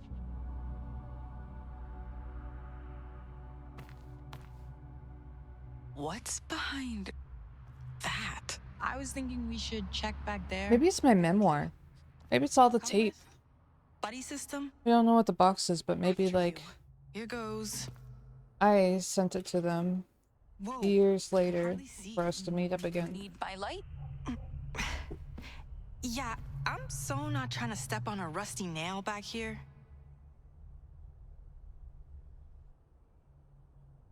Shine your light on ahead? Safer if we can see what's coming?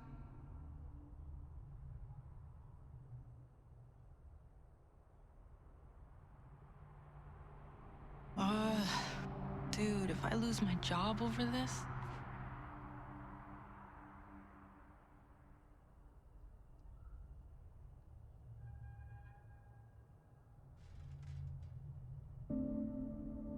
I know he's got a spare key, but still, it was so creepy back there. My desk gets so dirty. I should have kept the conversation going. I was so shy.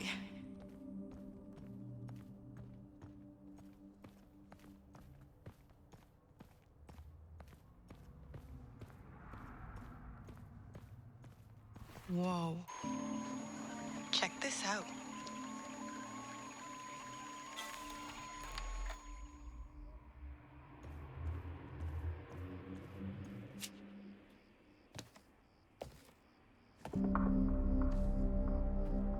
Wait up!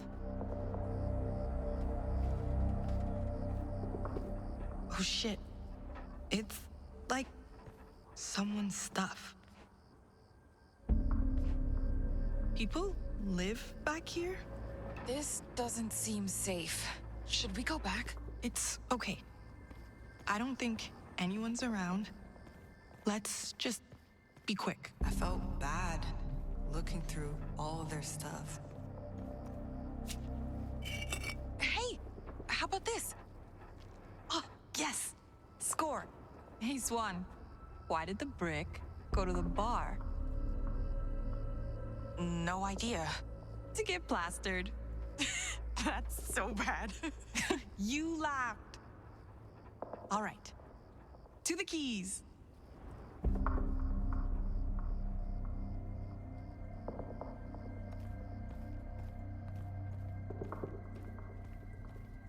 Oh man, I'm so stressed. I gotta chill. But I don't want to upset my mom. It's my first real job, and now... Of course, something like this has to happen. Would a hug help? I was so awkward. Nah. Jesus. What was that? Serial killer? Not funny. Let's bounce.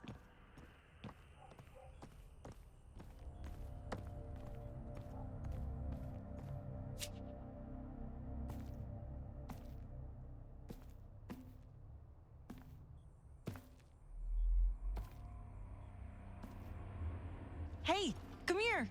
We found this. I'll throw it. Okay. Time for target practice. Pew, pew, pew. Everyone move it. Give me a clear shot. Pretend it's Corey's face. Oh, you bet. Target locked. I need your eyes. If the keys fall, watch where they go. But I need my eyes. Okay, I'll pluck them out. Just for you. Nor. Yum. Here goes. I can do this. 3, 2, 1. Okay, I got this. Damn. Almost. Boo! Shut up. Ugh. Why did it have to land in the mud? I'll get it. Thanks, Swan. I gotta get my head straight. Sorry, I didn't do a better job aiming the light. It's okay. It was hard to see. You're gonna go fetch it out of the mud hot. Hot. You see it, Swan? The bricks sticking out of the mud a bit? Got it. It's nasty. But it's all we got. Lights, camera, action! Can something just go right for once? It will. Okay. Take 2. I feel that. Man. Can do this. Oh, 3. The light's good there, Swan. 2, 1. Heads up! Holy smokes! Yes!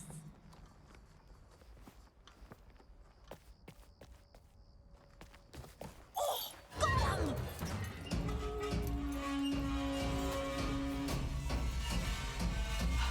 Look out! Oh, shit! Timber!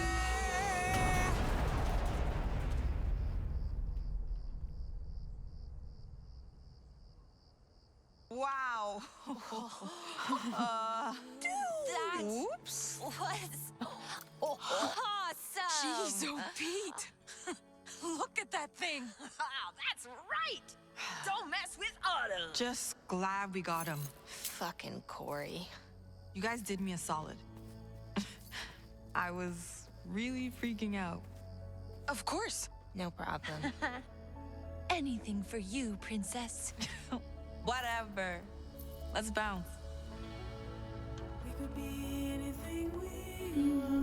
Do we have to? My mom's gonna kill me.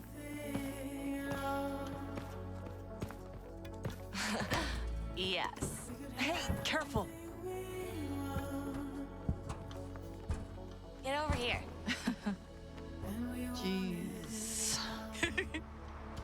Wonder if that rocket's still there.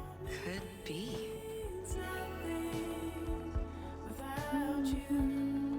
Hey! You guys should come to our next rehearsal. Band practice? Yeah. Swan, Cat, you in? Sure. Yeah. We need an audience. Yeah. It'd be cool to see each other again.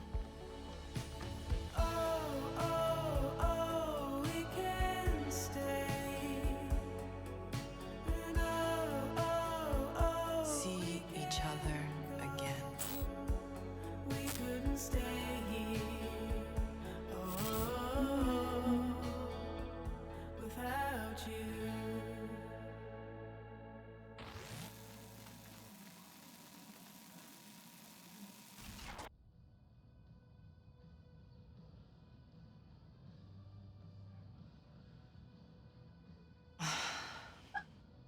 I'm gonna make her feel bad about this. Last time I was so nice, this time I'm gonna be so mean. It's my boss. 'Cause this is straight up rude.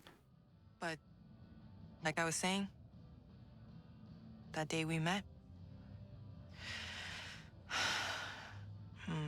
we had no idea what we were in for. I know. Sorry for texting.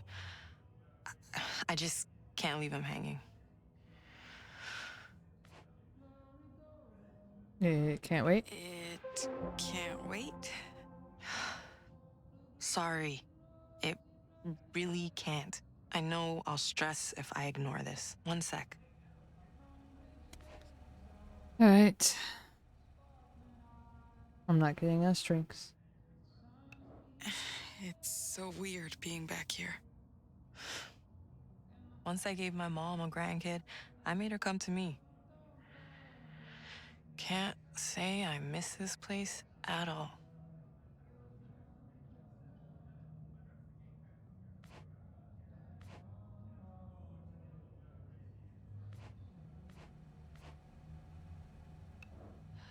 Hello from the future. What's that? Don't mind me. Just reading some of these scribbles. I'm glad they don't scrub them off.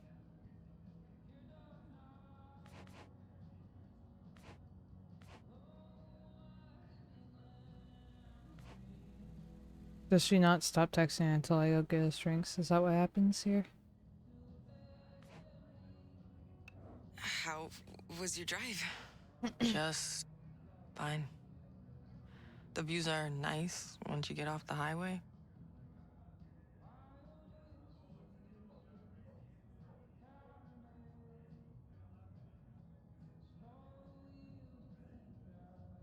Alright, I guess I gotta get drinks. You want a drink? What do you want? Want a drink? Rum and Coke? I've got it. Yeah. Huh? What do you want? Thanks. That'd be great. A root beer? Whatever you think's good. Okay. I'll get next round. Root beer. Maybe you should add more expensive redeems. For real, for real, for real. I have a $20,000. I mean, $20,000. Dollars. 20,000 point redeem. Name and your age into the camera. Yeah, $20,000. Bang. Wait. What's all this for? Anyways. I'm making a documentary. I'm Autumn Lockhart. I turned 16 last October. And I'm an army brat. Me and my folks moved here a few years ago. Sorry, are you rolling?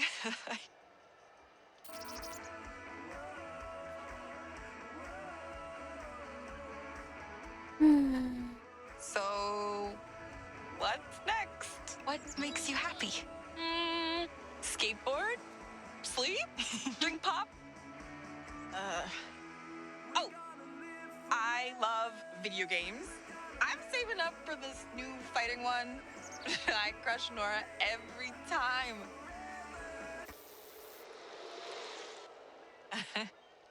Am I doing okay?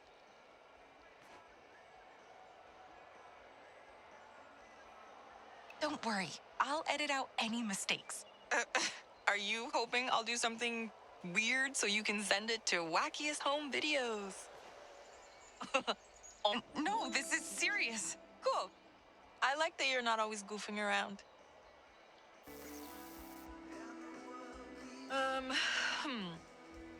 Dad let me take a sip of his beer one time. Never tried it before. Blech. And Mom let me try a sip of her rum and Coke. Way better. Why would anyone pick beer over that? Anyways, that was when we were living in Germany. My dad was stationed there for a couple years. I miss it. Still keep in touch with one friend, though. He taught me how to skateboard. Drops me a postcard sometimes.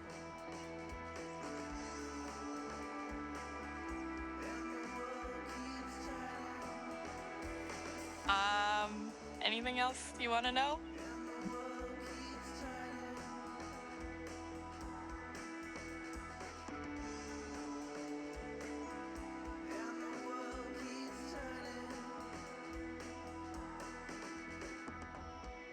Sorry, I'm playing with Pog.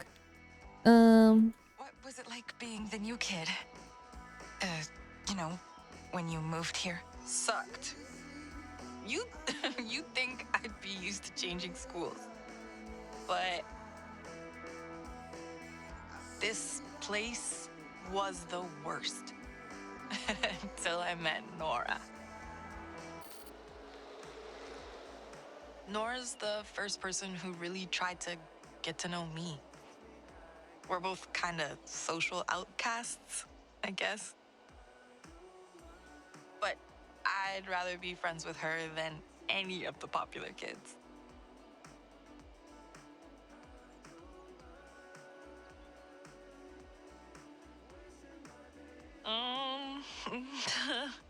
Is this the kind of stuff you're looking for? So, you're like Nora's partner in crime? No, more like her babysitter. Just kidding. Is she like a sister to you? Whoa. Uh, yeah, kinda. Nora keeps talking about moving to LA, but please, we're so not gonna be rock stars. I mean, maybe if I was singing lead. Nah, I'm just playing.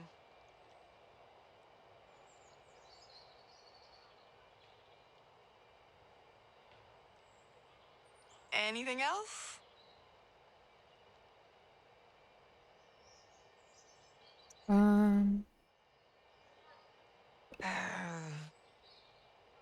What are you doing after graduation? Time to split screen? Yeah, she's cranking it. I'm proud of her.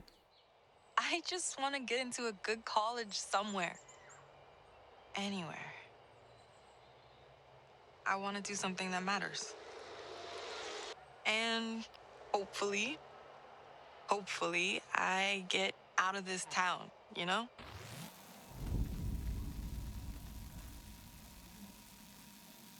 Happy hour prices can only be set using PLU. The PLU to programming PLU descriptions on page 27. But if that's the first step, why isn't it? Put the MGR key in the key slot and turn it to the proc position. What key? Where's there a key? Huh? Game? Uh-oh, I think my game froze. Yep, my game froze. Let me reopen it.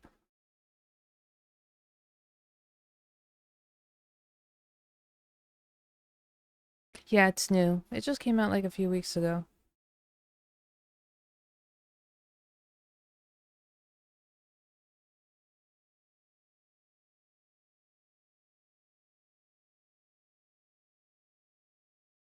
Uh-oh, is it my D drive again? It is my D drive again. Why?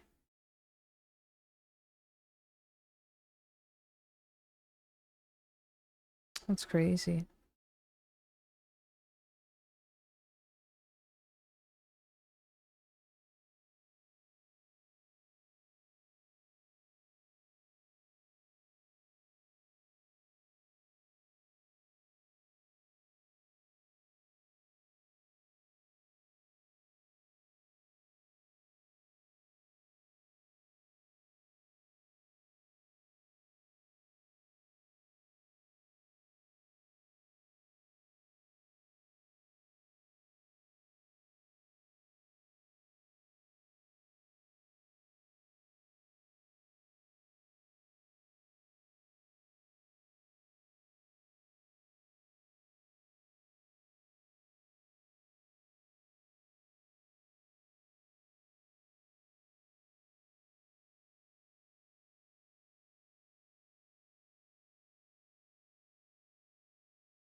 Oops, a fix for it. Hold on.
I'm sorry about that, guys. Hold on, I can play something while we wait. Gotta do some fixing, I guess. They're just chatting for now.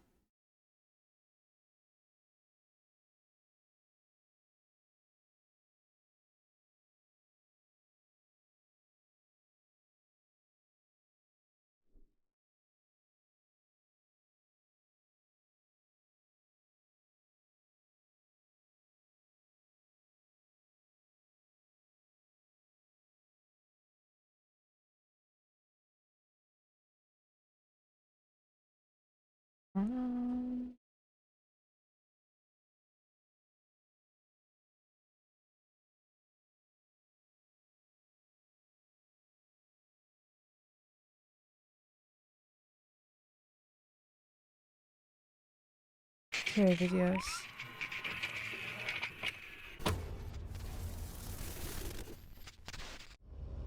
The first video on today's list comes to us from a YouTube channel going by the name of Simply Channel Horror, and it seems to originate from Japan. In the video, which was filmed back in 2014, we follow an unnamed man as he makes his way through an eerie and scarily dark ruin at an undisclosed location.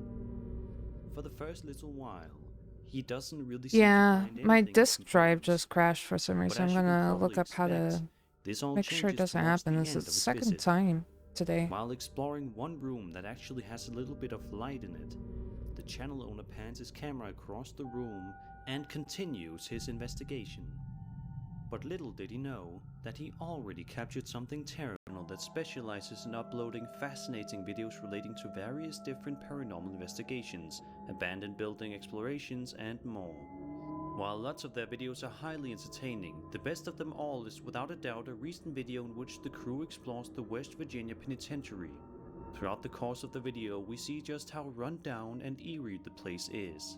Most people wouldn't dare step foot inside the place, but the people behind Epoch Paranormal are definitely courageous. At around the 3-minute mark, the cameraman walks down a creepy cell block and captures something chilling. Take a look and see if you notice anything out of the ordinary.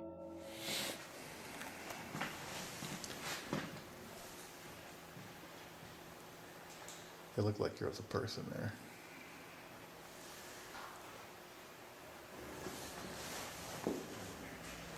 Right there in front of me, it looked like there was a person. Did you see it? If not, it's easy to see why. Did you see it? There appears to be some sort of shadow-like figure quickly walking by, off in the distance before disappearing altogether. Even the man filming says, it looks like there was a person there. The video ends shortly after this, so we are left to wonder, what exactly was recorded in the West Virginia Penitentiary that day? Because this video only has a little over 100 views, we may never know for sure. A user by the name of Danny Ramirez uploaded the video that you will see below on TikTok. The video in question begins in a rather ordinary manner, as we witness Danny filming some forests that are located nearby. On the other hand, in just a few moments we are going to learn the reason why Danny was so enthralled with the woods on that particular evening. Raise the volume and give it a listen before proceeding.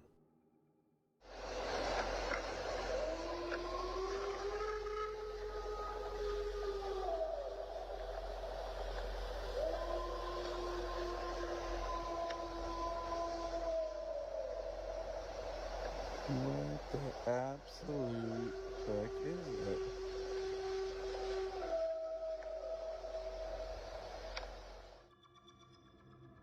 Our uploader is understandably more than a little bit freaked out by the sounds that can be heard emanating from the neighboring woods, which are exceedingly loud and frightening and seem like they are being made by a Bigfoot.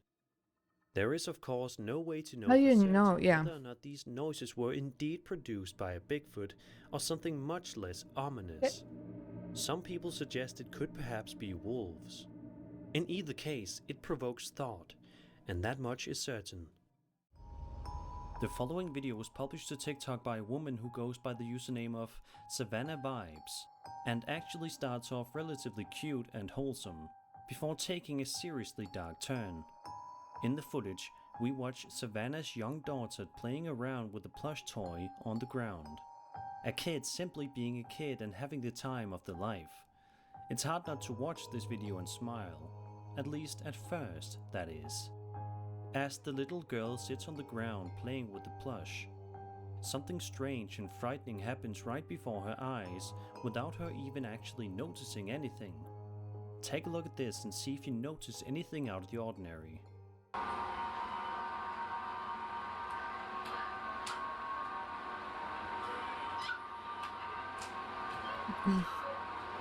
Oh.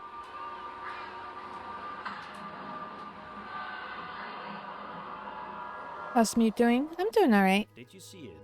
It only happens very I might go take a shower myself, or maybe just a bath. I might soak real quick. You can see that the plush toy's head moves ever so Hi, slightly skis. without Blah. resistance at all. Naturally, this has caused many viewers to be absolutely baffled as to how something so strange like this could even happen. And as you can imagine, the mother of this young girl is just as terrified and is desperately wanting answers. Sadly though, no answers have ever been given in relation to this video. So what do you think?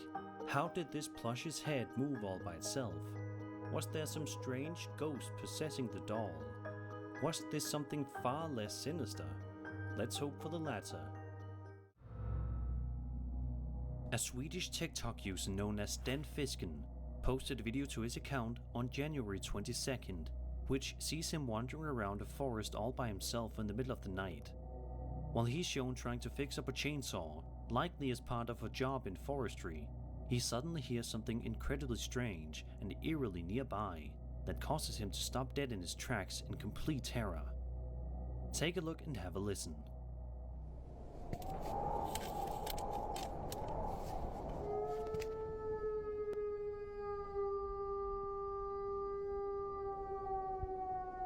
Been so stiff all day playing that stupid game. It was a good idea though. I didn't think about the strain you would go through either. It didn't sound too friendly, and it didn't sound like any kind of human. Some people suspect that this sound could have come from a timber wolf, but others think that the sound is coming from something much scarier, the Wendigo. Originating from Algonquin folklore, the Wendigo is a mythological entity that has permeated various forms of art and literature, from social commentary to spine-chilling horror fiction. Often portrayed as a malevolent spirit or a creature with humanoid traits, the Wendigo is believed to possess humans, inducing in them an insatiable hunger for human flesh and driving them towards acts of murder. Some descriptions claim the Wendigo is a colossal figure with an icy heart, its presence heralded by a noxious odor or an abrupt drop in temperature. Oh, my timer hasn't been going. To captivate and terrify audiences, serving as a testament to the enduring power of folklore in shaping cultural imagination. Sadly, we still don't have any kind of updates regarding this video, leaving us all to speculate the source of this spooky sound. Either way, let's just hope that Den Fisken won't have to experience something this terrifying in the forest again. On March 8th, 2021, YouTuber Urbex Hill headed out to explore a staggeringly beautiful and completely untouched Hungarian Lutheran church. Watching the video, it is amazing to see just how intact and wonderful the interior of this church looks. You would not believe that this place is actually abandoned, but shockingly it is. During one point in the investigation, Urbex is filming the stained glass windows, which look stunning. But take a look at the hallway when he does it, and you'll notice something unsettling. Bless, thank you, I appreciate it.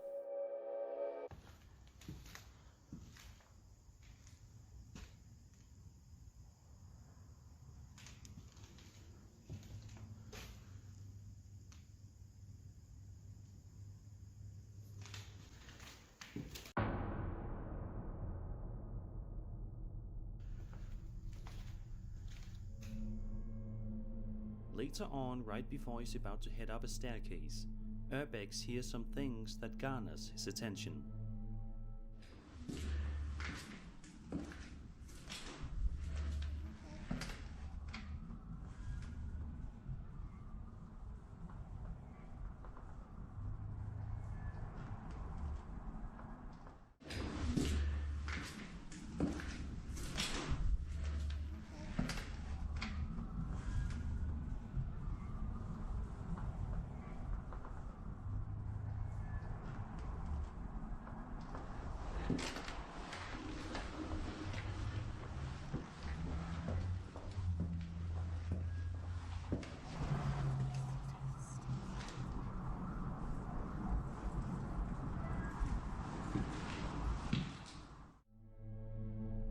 and then right Oh, before because he kitchen. starts Oh no, thank he you. I hears yet appreciate another it. voice that stops him in his What you tracks. making, Nate?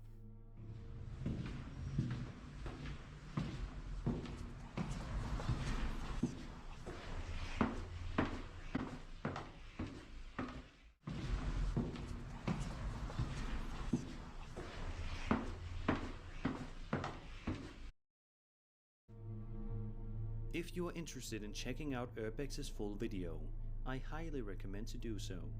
If anything, just to see the mesmerizing interior of the church. It's a 20-minute video, but it is 20 minutes well spent. This first video, which was uploaded by a user with the alias Wolfhound227 and shared on the popular ghost subreddit, is likely to send shivers down Pasta your and spine. meatballs. All right. The uploader writes, quote, I went down into the basement of a church Yeah, I think on I'm my gonna go site take a and shower. did some investigating there. I heard footsteps right above me moving in the direction of the altar. I won't leave That you was a guys just the fun horror night. stuff though. That's not nice of me. Let's see here. Let's do.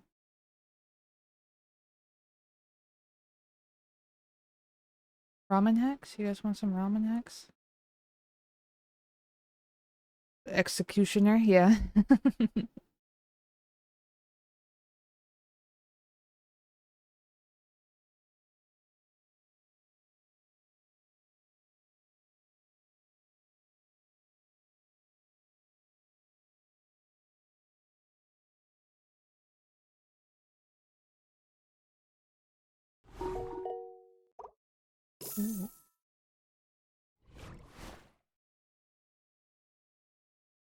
Hey Komomai, welcome. In today's video, we'll be taking you around Tokyo, showing you a great option of where to stay with a spacious room plus awesome amenities at the Oriental Hotel Tokyo Bay.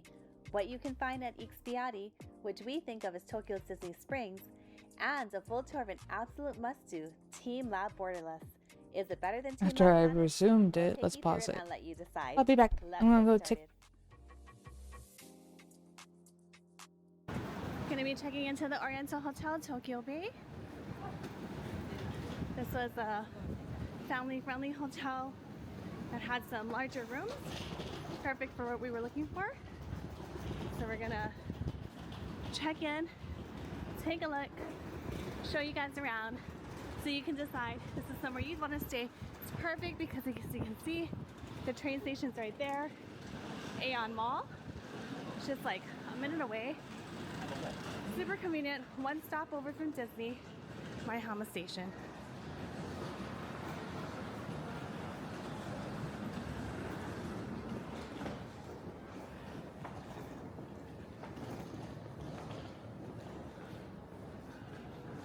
Looks pretty grand inside.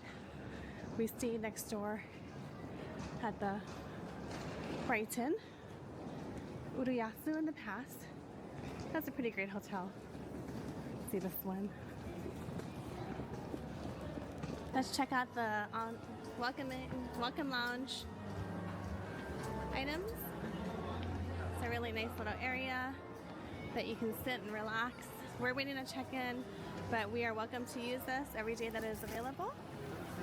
So they have little candies and cookies.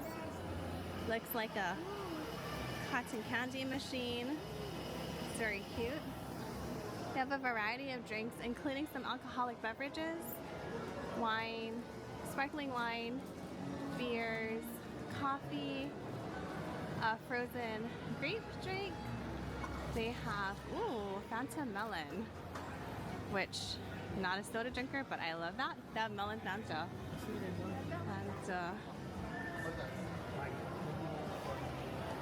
And then you can get a fresh hot pancake made to order with some sour cherry jam or maple syrup. And you could also get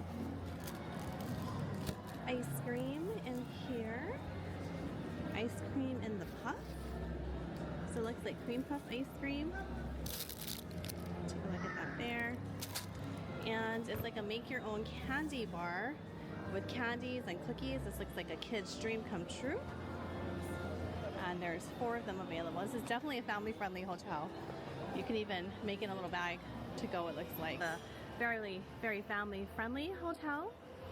We're going to be checking out the breakfast buffet in the morning, but this is right next to Disney. Let's show you guys a little higher. It's really pretty in here. It's kind of like an indoor, kind of almost like Mediterranean inspired building, and there's all of these pretty trees in here with all of these twinkly lights. It's really calm and peaceful. This is a nice amenity that this hotel offers, in addition to the amazing location and proximity to the train station, which takes you direct to Tokyo Station, where you can connect for a lot of other things, or eat or shop, or you could go to Disney. So really great location. Of course, there's Aeon Mall right across, and there's a Lawson right next door, so you really can't beat the location and the value. And as we were relaxing and enjoying our snacks in the Welcome Lounge, we got to see this beautiful wedding going on. Okay, so we got our room assignment. We are room 622. Look at this cute little doorbell. But anyway, we're gonna go ahead and scan our key card. The check-in process was pretty flawless. We already had prepaid. They took our passports. It was actually pretty quick. It looks like it's kind of like cruise ship style, where you put your card in here and it turns the lights on. So we do this at home as well in Hawaii, but you know, Japanese homes and hotels, you take your shoes off and you get a pair of complimentary slippers. These look like they're reusable ones. A lot of times they're disposable, but this is kind of more of an American style hotel. So first off, we have a nice little area with a tea kettle, cups and glasses. Looks like an air purifier down here. And the restroom here looks pretty basic, nice and clean. Lots of towels. Of course, they provide you with the basic amenities in the room, like toothbrushes. We have one for each of us, and separate room for the bidet. And as usual for Japanese homes and hotels, it is a shower room. So there's a huge tub in here actually, which is kind of nice because they have an amenity room downstairs we're going to show you guys, where you can get complimentary bath salts and things. They also provide you with your body wash, shampoo, and conditioner. Okay, so that's pretty basic. Looks pretty good so far. It is carpet on the floors, but it looks very clean. And here we have a closet with, it looks like boxes if you want to ship things home, prepaid labels. Not prepaid labels, I'm sorry. If you want to ship things home or ship things, there are labels here. I'm sure you could probably add it to your room charge. We'd have to figure out how that works. Let's see. We've got, looks like a clothing deodorizer. Interesting. Lots of space to hang things, which is really nice to be able to unpack. And the room itself, so we chose a larger room for some additional space. This room, I believe, can sleep, what was it, 1, 2, 3, 4, 5. I think it can sleep, this is the room that could sleep 6. So we've got a pretty big bed here. It's larger than a twin, not quite a double. You've got a television there, your phone, foot massager, just so nice after a long day walking around Tokyo or in the parks. You've got a nice couch, a table to eat or do some work at, another oversized twin bed here, and here we have, see what our view is. It's just a basic view. I think we're looking at, oh yeah, we're looking at the train station, but it's okay, we're not here for the view. We've got so many things that we're looking forward to doing. So really nice room. And let me show you this feature. If you've got kids, this is really great. So there's bunk beds, little spaces, cubby areas. There's lights up there next to the bunk beds. The bunk beds themselves are that same larger size. And of course, in a Japanese hotel as well, you have complimentary pajamas to wear while you're here. Don't take them home because they are not something to take home. This is really cute. It's a lot of fun. I think if my kids are younger, they would have really loved this even more. Having this little walk up to the bunk beds on top. Do your kids like the top bunk or bottom? Though when I was young, I always had the top bunk and my younger sister had the bottom. But anyway, really nice room, super clean. Definitely can recommend the Oriental Tokyo Bay Hotel. And this is one of the rooms that has not been newly renovated. This is one that's still up for renovation. It's maybe a teensy bit dated, but it's super clean and works perfectly well for us. Highly recommend this. We can definitely book this for you as well, or something similar to this, depending on what your preferences are. Okay, so we're going into the amenity room. This is where you're able to help yourself to items that you need. It's an honor system. They ask that you just go ahead and take whatever you need, but of course, it would be good if you didn't waste. And this is really cute. You can choose one toy per person for preschool age children. Oh, it's such a nice touch. And then you can get things through the room to eat and drink with. Teas. And then roasted green tea, regular green tea, cream, sugar, coffee, pajamas, which are not to take home but to use while you're here. And then these are the amenities that you can help yourself to what you would like to use. Face wash, cleansing gel, skin lotion, body towels, skin milk. It does ask, so please just take one per day. Hair ties, which are so nice. Super nice to have. These rose and green aroma, I think they're hair oil capsules. You can get razors and Q-tips, hairbrush, bath powders, skin lotions, even hairbrushes. They give you a handy little bag that you can put everything that you'd like in there. And it's really nice because if you have kids, they also supply you with diapers, children's toothbrushes. Really so thoughtful. The next morning we headed down to the breakfast buffet in the lobby, which is so convenient, and we got it for an incredible value. So if you'd like to stay here, let us know and we'll see how we can add it on for you too. Okay, so there's an orange juice machine. It looks like a donut wall, all different types of donuts. That's very cute. Looks like they have bread pudding, different types of cereals, chia seed and plain yogurt, a whole bunch of different yogurt varieties. There's some fresh fruit, really nice breakfast options. Oh, so these are available for takeout, everything on this table. So you've got donuts, fruit, and cereals. Here's the drink station. Got an ice machine, and it looks like different types of lattes, ginger ales. Looks like there's some tea lattes. Of course, you've got your coffee. You've got Americanos, iced lattes, cappuccinos, espressos. Same here. Everything's in Japanese. So one side is in English, the other is in Japanese. And it looks like they have some soda options as well. Here's another takeout table. You can take these things to go. They are charcuterie items, salad dressings, a bunch of salads. So if you want to eat lighter and healthier for breakfast, you can make yourself a nice salad. It looks quite good. Everything looks nice and fresh. And then in the beginning, because it kind of starts in the back, it was craziness trying to get a table in here. So just be aware that when you come in, they are going to seat you, and you can just choose your own table. It's good to know. We have a group of 7 this morning, but unfortunately, they wouldn't let us sit together. The max we could have is 5 at a time. So here's a detox water. It looks like a nice water that has fresh fruit in it. I love fruit-infused water. And then they have a couple of smoothie options. It looks like a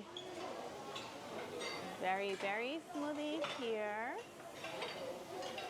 So berry smoothie and a caramel banana ole. You've got toast and croissant. So you have a nice toaster, so you could get your pain au chocolat or croissant and toast it up, make it nice and warm.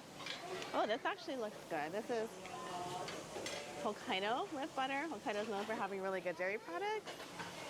And then we've got your pan or your bread. So you've got a matcha, milk, strawberry, chocolate, and also some, looks like it was like Italian. So we've got some, gluten-free tomato pasta, hash browns, looks like tater tots, and some chicken nuggets. Here is a made-to-order burger station. Now this smells delicious. You can smell it all the way down from in the lobby. They are toasting the buns, so such a nice touch, so it's nice and warm. And it's all steamy because they're cooking the patties, and these are smaller burgers, which is actually really nice. So you could get one and not have to fill up just on burgers. A couple of condiments are mustard relish. And this one sounds really good. I think I'm gonna do a bunless burger with the black truffle and garlic sauce. Now this station smells absolutely amazing, and this is definitely the one that we could smell from across the lobby. They have steamed vegetables, that looks good. And this is kind of interesting. It's a cheese fondue sauce. So a hot fondue that you could add to your burger. There's some recommended uses for it. You could add it onto bread, onto potatoes, onto your burger, or you could just dip your steamed vegetables in it. I think that's kind of why the steamed vegetables are next to it. It's a recommendation for that. Then we have your hot food bar. It looks like you've got your basic bacon and sausages, scrambled eggs. They're really soft scrambled there. Take a look here. We've got a demi-glace sauce. Looks like a little kimchi fried rice, pork sausages, something called a Kobe high curry, so I'm guessing it's just a beef curry, eggs Benedict. That looks quite good. And I'm sorry, it's a chicken rice, not a kimchi fried rice. Looks very good. And here, okay, eggs Benedict.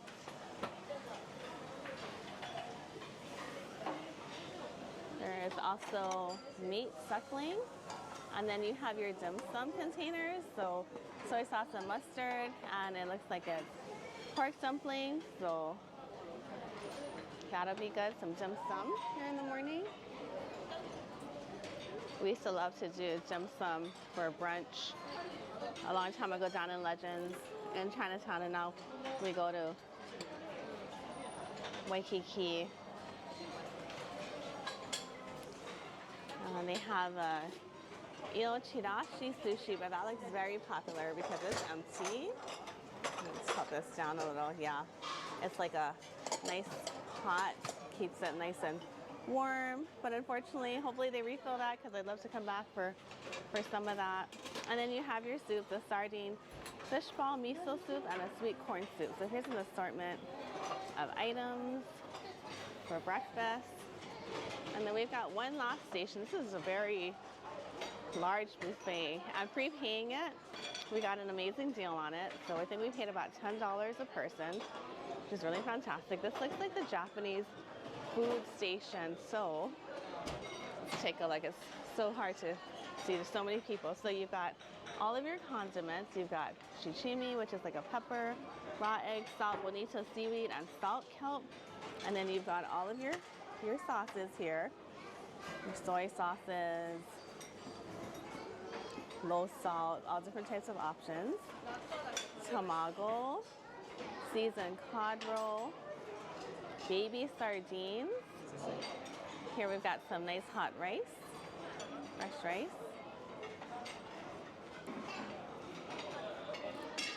And in this area here, we have grilled seaweed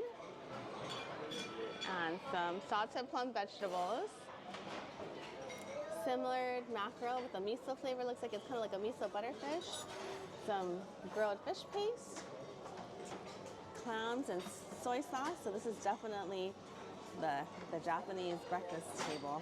Looking forward to getting some Japanese breakfast and checking out what else they have. Looks like they normally have a soft serve machine as well, but that looks like it's down right now. But I'm gonna get a plate and get started. And this is kind of what it looks like for breakfast. if you come here, we are here in off season again for the end of January, and this is at 9 o'clock a.m. Now the Disney parks open at 9, so a lot of people are going to be there from earlier. This might be the later Disney crowd, a lot of families, but might be a little better to come first thing in the morning or a little later if you don't want to stand in these massive crowds.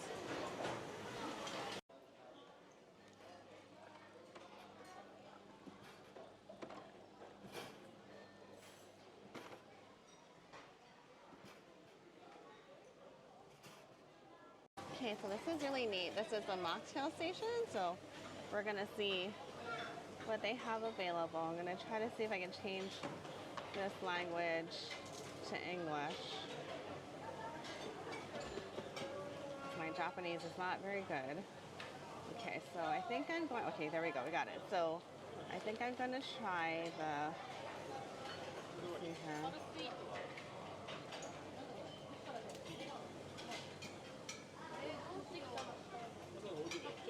I have all these different favorites. Flavored. All drinks. Okay. Let's try the Fanta grape.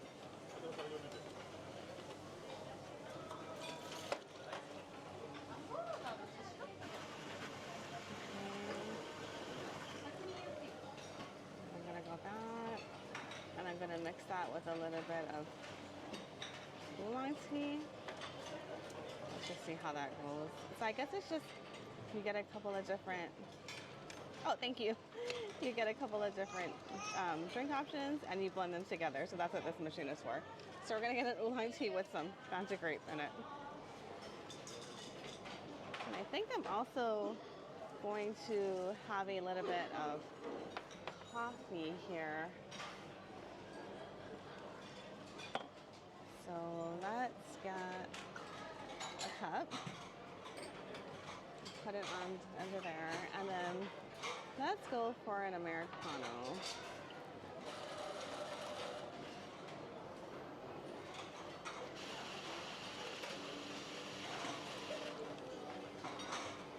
And that looks like a beautiful espresso shot. Perfect.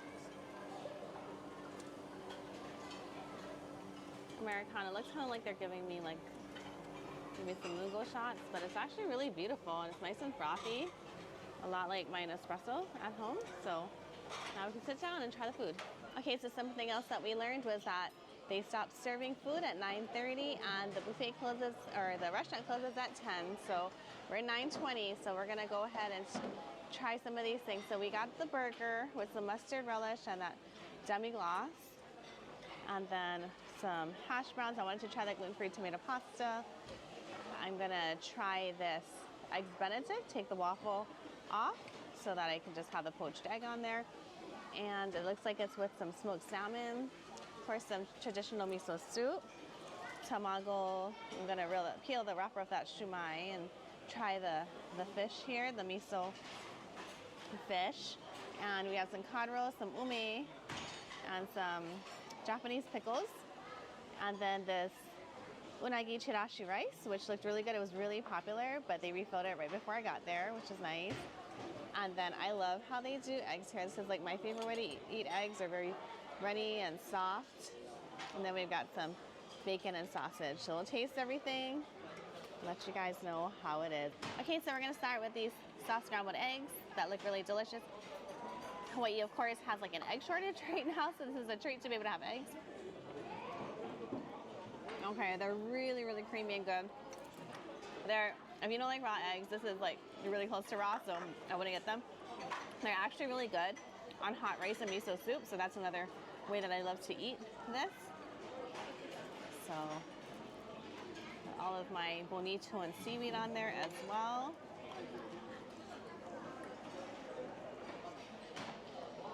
Delicious. It's a good miso soup. And then we'll have a little Japanese pickle here. Really good. The miso fish.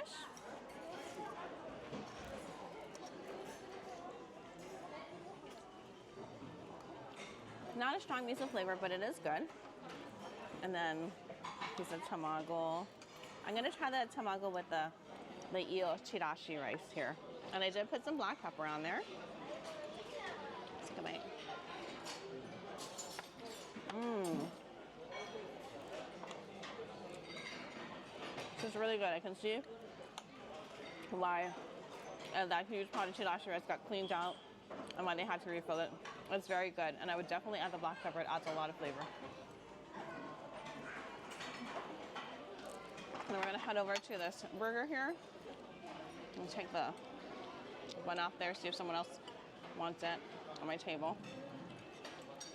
And whoops, let's try a little bit of this hamburger.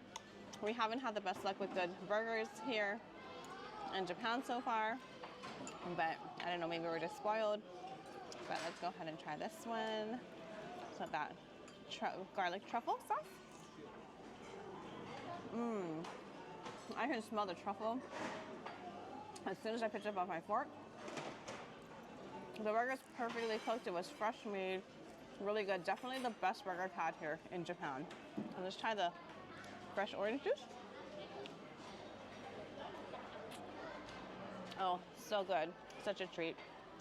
Definitely a great buffet. You'll have to come and check it out. Okay, so that's not as crazy in here because it's actually closed. But a couple of things that were highlights, these clams and sweet and soy sauce. My son really liked these. He loved this and the simmered mackerel with the miso sauce. So those are really good. Of course, I love this yellow, almost like taquan, and the ume. Those are some of my favorites. I also like the tamago. And my other favorite, oh, and this sardine fishball miso soup is really good. My other favorite was the eel chirashi. The bottom is so good, so crispy. So I got that with the ume and the taquan. And my favorite bites were with this super soft scrambled egg on it. And I kind of just mixed it together with that chirashi rice. And then I also had it with a few bites. I took the bun off and then I had a few bites of this hot, fresh burger with the black truffle and garlic sauce. So a really good buffet option. And be sure to check with me. You can leave it in the comments or you can go to our blog, hawaiigirllife.com, and send us a message. But a lot of times I have access to really special perks and upgrades such as a complimentary breakfast. If you choose to book your hotel with me or your accommodations, I can also help you search for and match you with the perfect accommodation for the kind of trip you want to take and for your family or whoever you're traveling with. So definitely reach out to us and we'll see what kinds of perks and upgrades we can give you. And of course, all complimentary, no extra cost, and make it a really dreamy, unforgettable vacation. So we're in the lobby of the building going to Team Labs. It's the building here right outside the train station. You just take exit 2 and you walk straight. You're gonna see a 7-Eleven across the street, but it is the building with Hungry in it, so see, super excited for this experience. We've heard so many good things about it. Looks like there are a lot of art exhibits here. And of course, there's a whole bunch of eateries and teas and coffees.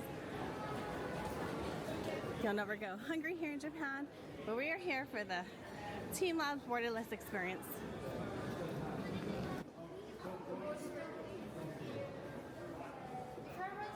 Some of the rooms are hard to find. Artworks leave rooms, move through the halls, and enter other spaces. Team Lab Borderless is a really amazing experience. It's full of 3D digital art, and it really is borderless because it flows seamlessly from one room to the next. It's a really interactive experience, and you can just get lost here, wandering around from room to room and just absorbing everything. There's really soft, nice music playing, and it's just really incredible. It's kind of hard to explain unless you experience it, so I definitely recommend coming here. If you do the tea experience, which we're going to show you, you would want to give it a little more time. So safely you could maybe give it 2 to maybe 2.5 hours, especially if you're going to do that tea experience, and kind of just depending on how busy it is. For tickets, we did buy them on Klook. It was really easy to do, and we had a QR code that we were able to use to to get in, they also provided us with lockers so we could put our jackets and other things there and be a little more hands-free. And the other thing to consider is price. And the currency rate was really good when we were there, so it was 3,800 yen, which at that time worked out to be about $25, but it is a bit less for children depending on their ages, teenagers, and then younger children. But this is also a very family-friendly one. This is something that my kids completely loved, but as adults, we loved it just as much. And it does differ from Planets, which is over in Toyosu. That one is a little bit more defined. It's a little different experience. It's also really amazing. You walk through water. There's a room where there are all of these plants and they kind of like lower them and raise them. You can lay down and kind of like see them. So it's a little different. It really is, both of them are really special. So it just depends on what you like. Personally, I thought this was extra special, but you'll have to do both and see which one you love better. It smells like flowers in here. Wow.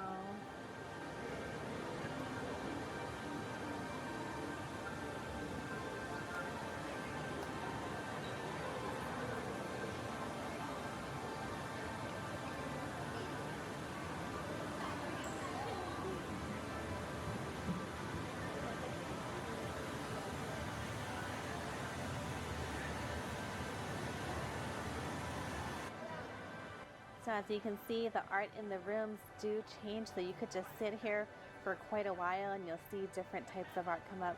There were waterfalls that turned into sunflowers, and then all different types of things after that.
There was also art that was similar to Team Lab Planets, like this room here, which we really loved.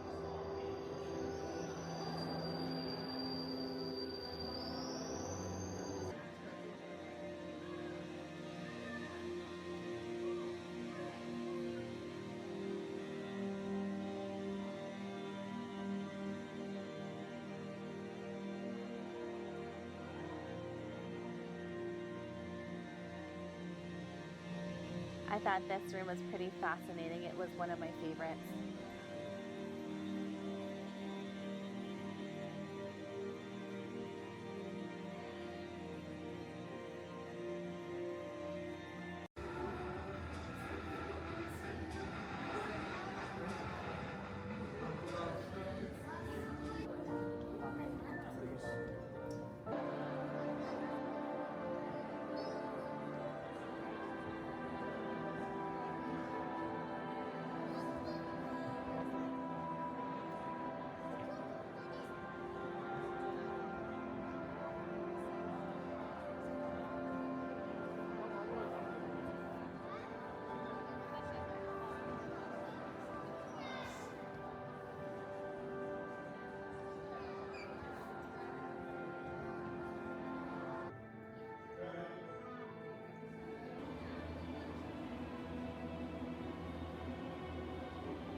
This next room was my favorite room of all, probably aside from the tea room and that experience, but this one was just so bright and beautiful, and all light. It was really an amazing experience.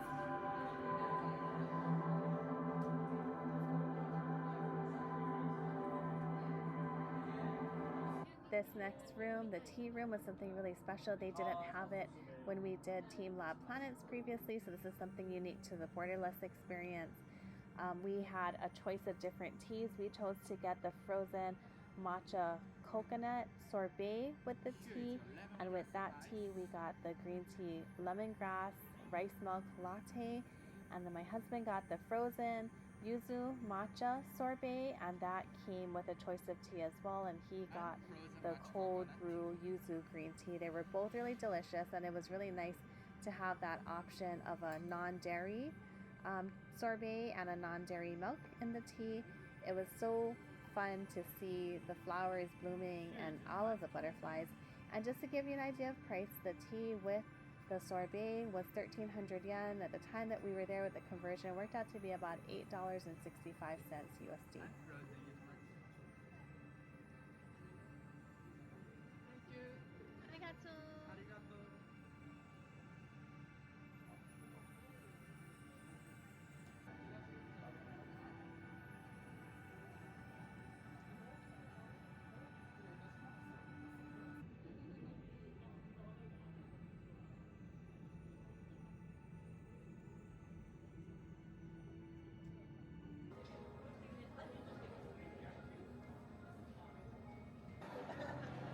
So actually this next room with all of the sea creatures might have been my favorite room of all. It's so hard to choose, they're all so amazing.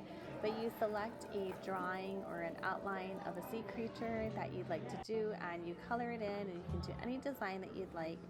And they take it from you once it's all colored in and designed, and they scan it into a machine, and it puts it up on this big moving animated wall. And it's really amazing because everything just comes to life, and it's really so bright and colorful.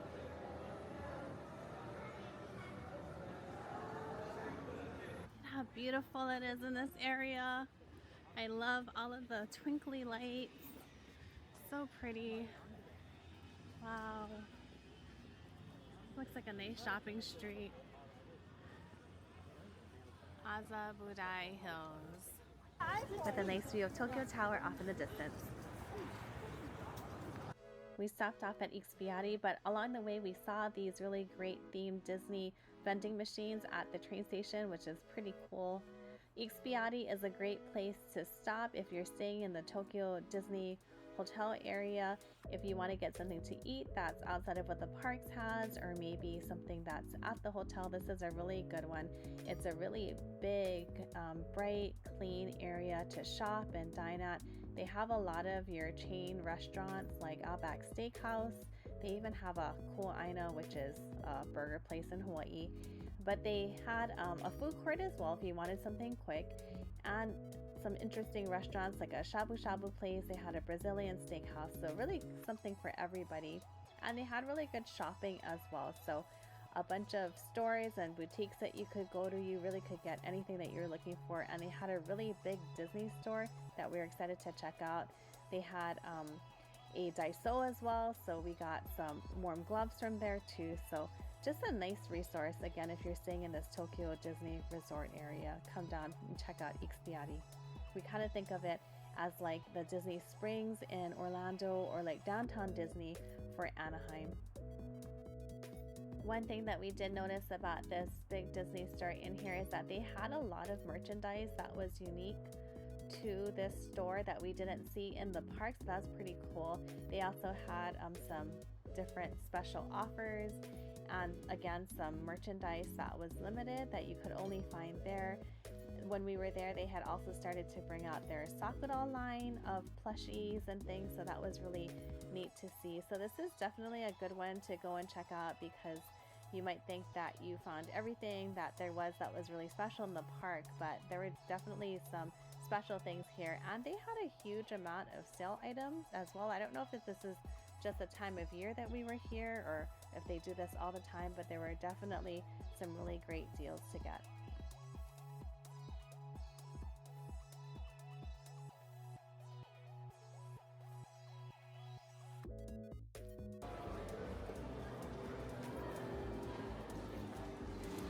Hawaii's big Hawaii sign in the window. Hawaii's makes great burgers, and I like their fries too. Pretty busy in here.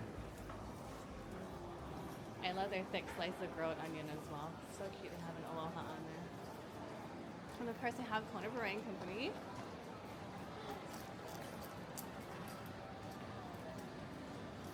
There's a Rainforest Cafe at the end of here. A bunch of other stores. For dinner, we decided to head down to the food court. We were pretty tired, but it didn't disappoint. There's a black Wagyu beef bibimbap, which I was super excited to get because I love bibimbap, and it was really good. Everything was super fresh and delicious. It was spicy though, so just be aware if you're gonna try it here. It was a very spicy dish, but it was definitely doable. And the price of this was 1180 yen, which worked out at that time. The conversion was $7.85 around there USD, so it was definitely a great value. And again, so delicious. I wish we had food courts that were this good in Hawaii, but so far Japan just does an amazing job on Korean and Japanese food, of course. After a short train ride just one stop away, we went back to the hotel and got some drinks and dessert from the complimentary lounge downstairs. Thanks for joining us on this fun, family-friendly day in Tokyo. Be sure to subscribe and turn on notifications. We'll be taking you for one final day in Tokyo and showing you some of our favorite spots. Then back home to Hawaii for gorgeous beaches, delicious food, and lots of Hawaii life. For now, we're sending you sunshine and aloha from the Oriental Hotel, Tokyo Bay. Can we let you in on a little secret? We love a good happy hour. Great deals, a chance to try different bites and drinks, and usually a quieter, more chill setting. Today, we're going to take you to two of our favorite happy hours in Ko'olina, Mexico Cantina and Roy's. Both are within walking distance of Aulani or the Four Seasons, and each offers something unique in the way of food, scenery, and prices. Come join us for the best time of day happy hour.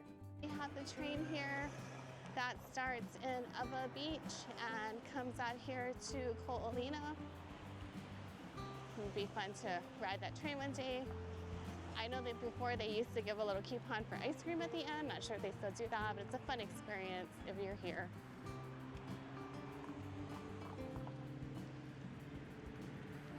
So we're just walking over to get some happy hour at Mexico Cantina.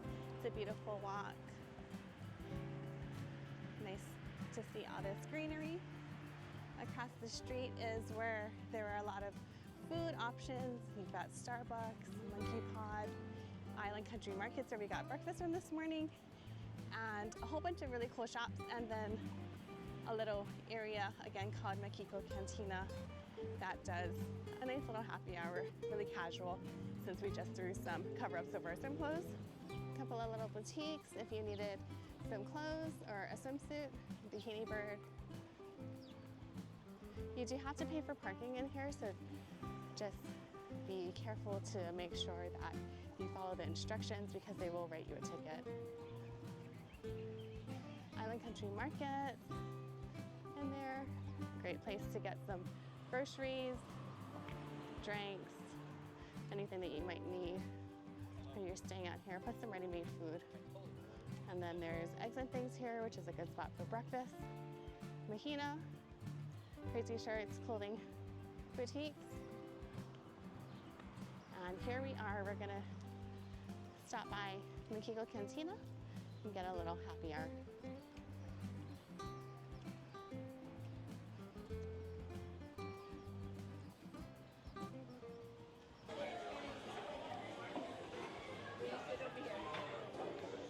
And here's the happy hour menu. It's not that big, but it's got some pretty solid options on there. First up, we have the Aloha Margarita. As you can see, this thing is huge. It was refreshing. It had Blanco tequila, agave, lemon juice, lime, and a Grand Marnier floater, finished with a salt rim. And this oversized Aloha Margarita was $15. Some of our favorite food items that we ordered were the salsa flake with chips. It has roasted salsa, traditional salsa, and pico de gallo. The salsas are made fresh daily, and they have fresh tortilla chips. We also found that you could ask for extra chips at no charge. This was $7. A couple other things that we got, the street tacos, which are $7 for 2 street tacos. This is my personal favorite. They're soft corn tortillas that are filled with either carne asada or chicken asada. I chose the carne asada, which were perfectly tender little cubes of steak. It had white onion and cilantro for some really fresh flavor and texture, and it came with a side of traditional salsa. Someone else on our table also got the chimichanga, which they really liked. It had a flour tortilla with refried beans and a blend of cheese, deep fried, topped with a house-made enchilada sauce. And for a drink, I went with the Lily Koi iced tea, which was perfectly sweetened. It wasn't Womp womp. It had just enough flavor. It wasn't tart like you might think that passion fruit is. It was really refreshing and delicious. Overall, we really like Makiko Cantina because it's something really low-key and relaxing, and you can't beat the prices. You're starting off with beers at $5. There's a lot of wines for $7. There are some cocktails on here like the $15 Aloha Margarita, and the food options all range about $7, so it's an awesome deal. Next, we headed over to Roy's for their Aloha Hour between 2 to 5 p.m. daily, with the exception of major holidays. This is within walking distance of both the Four Seasons and Aulani as well. It's just a little past Aulani. So if you decide that you'd rather drive, maybe it's a super hot day or raining, that could be an option too. There's a really big parking lot. It's situated on a golf course, so you've got some really nice, beautiful views, really relaxing. It tends to be a local favorite for really good food that's pretty consistent. Let's go inside and get started on some Aloha Hour.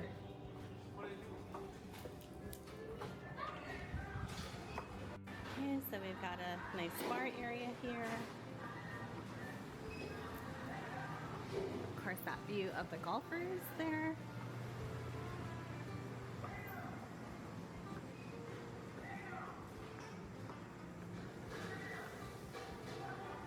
Restaurant's really quiet during Aloha Hour because it's between lunch and dinner, but it's one of our favorite times to come, especially when we are doing a little vacation over at Aulani or another hotel here in Kolina.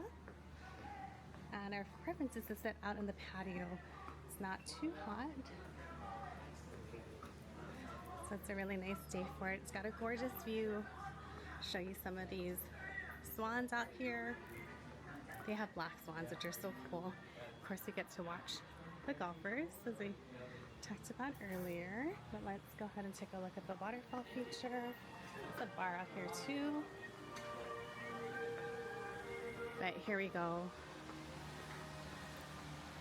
This view is amazing. Now I know everybody goes to Monkey Pod by Merriman's right across the street from Aulani when they come here for a meal or for happy hour. And Roy's is a little more out of the way. You could definitely walk here, especially since we have such gorgeous weather here year round. But if you wanted to have a little more convenience, definitely drive. But it's so worth coming out here for the food and for this incredible view. Okay, so let's take a look at this menu. Looking at they have a 19th-hole menu, which has a bunch of sashimi, sushi, and appetizer options, along with a burger and a salad. I do think I'm going to order a few things at the Kolina Aloha Hour. We'll take a look and see. I know their Mongolian spiced baby ribs are pretty popular, as well as their chicken spring rolls. But we'll take a look and get a little assortment of things to try. All sounds really good. And on the other end, they are famous for their pineapple martini, a vanilla vodka and coconut rum infused with fresh pineapples. And of course, we're here in this beautiful setting. Pineapples feel very appropriate. They also have a Mount Ka'ala Mai Tai. Maybe we're gonna have to try that one since we're checking out the different Mai Tai options. Then the Lily Koi Splash, which also sounds good. Lily Koi Essence, passion fruit's gonna be a little more on the tart side usually. And then a Lychee Lani. Lychee liqueur, mango rum, fresh lime and guava. Sounds like a little bit of a sweeter option. Then of course there's the wines and the beers and seltzers. But we'll get some things ordered and let you know how it is. So in our effort to find the best Mai Tai on Oahu, we're gonna try this one here at Roy's. Looks good. It comes in a tiki glass, so I'll go ahead and squeeze the lime in here. Now keep in mind, anytime you get a Mai Tai, they float the top with dark rum. So unless you want a real strong shot of rum, we kind of give it a nice mix there. Mix all your flavors up. Okay.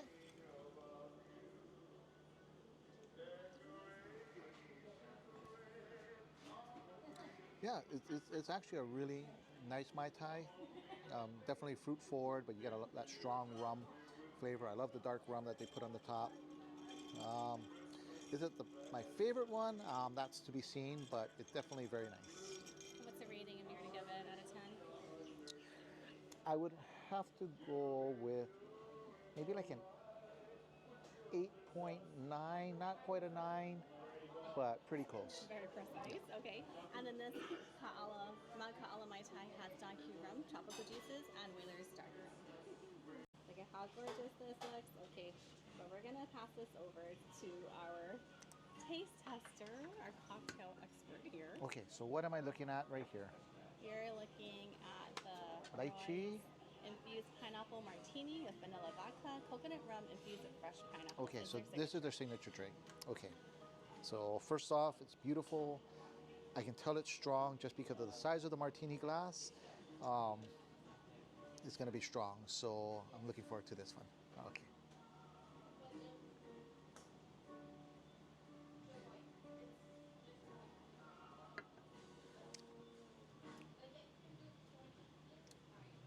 So our server was right.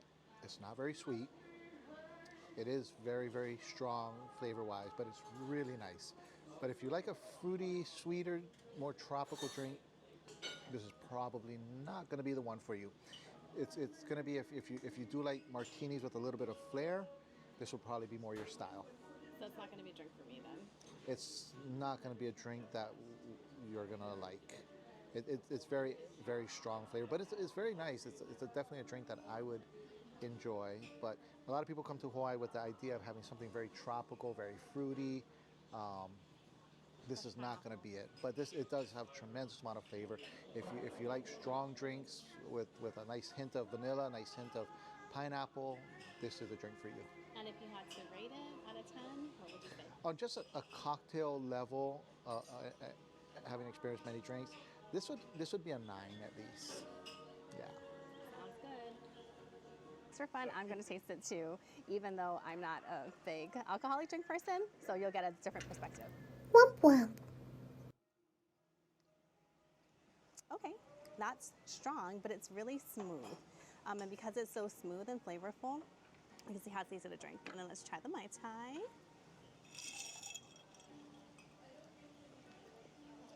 That's good too. I can really taste the citrus flavors, and it's also very smooth. So actually, both of those I do feel like are drinkable. I just drink it a little more slowly. So I know we said that we were going to get a few things off of the Aloha Hour menu, but then on the night Womp womp, I steal kiss. we saw that they had a Roy's Canoe for two, which has spicy ahi maki, shrimp tempura, blackened ahi, Mongolian ribs, and Chinatown chicken spring rolls. So it was already a nice assortment of things that were on the Aloha Hour. We also got an order of the truffle-dusted crispy Brussels sprouts with the Parmesan cream. And just for reference, the canoe for two was $39, and the truffle-dusted crispy Brussels sprouts were $11.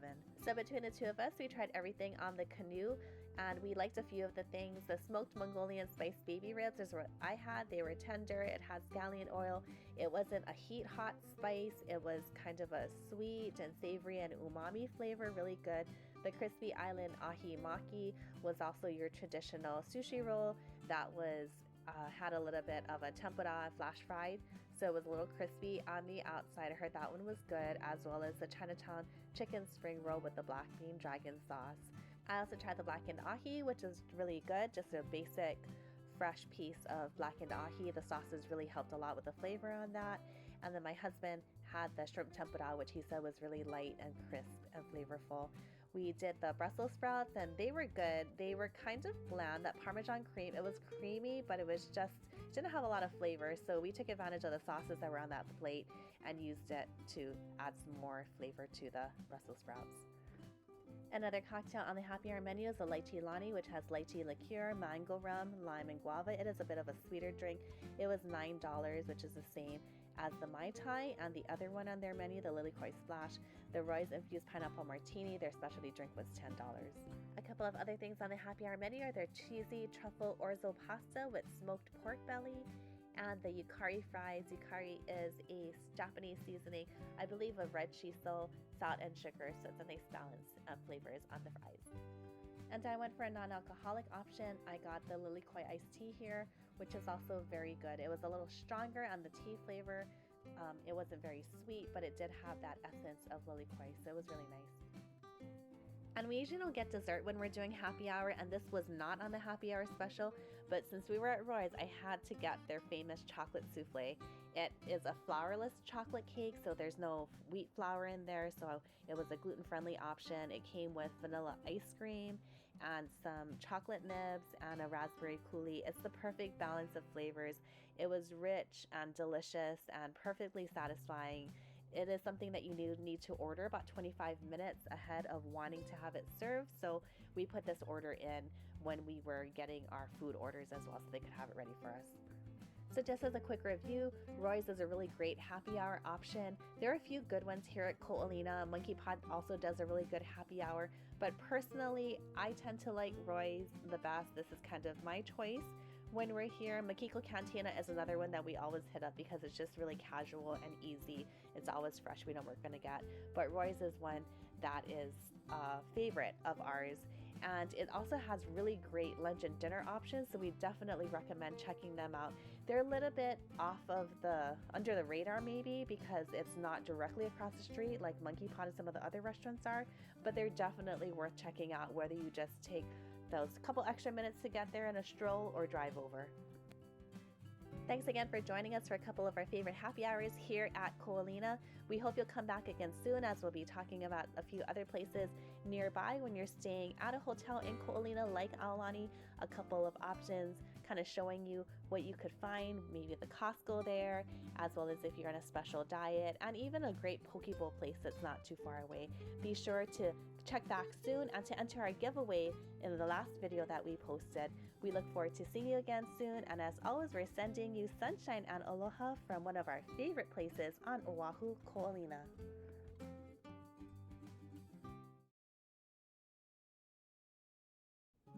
Haleiwa, the almost sleepy but wonderfully charming little surf town on Oahu's beautiful North Shore. Famous world-class surf, laid-back charm full of aloha, and some of the most delicious local eats, Haleiwa is a hidden gem that is my favorite small town on Oahu and an absolute must on the itinerary when out-of-town friends come to visit. From its rich history as a plantation town to its current, vibrant, artsy vibe with a vintage feel, Haleiwa is where the island's culture and beauty come together. In today's video, we'll take a drive through the town, explore a few pockets of shops and eateries to stop at, and finish off with one of the best places to eat on the island. Come along with us to my favorite, Haleiwa town. Starting off, we have Wailing Galleries, which is a really beautiful gallery. Here's such great artwork. Just take a little peek inside. You can see from the front, super gorgeous.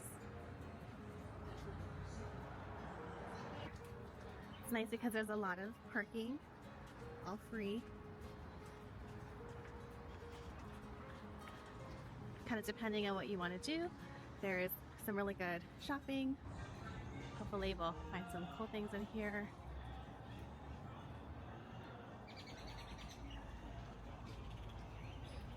Looks like they kind of have your basic clothes and what you take souvenirs.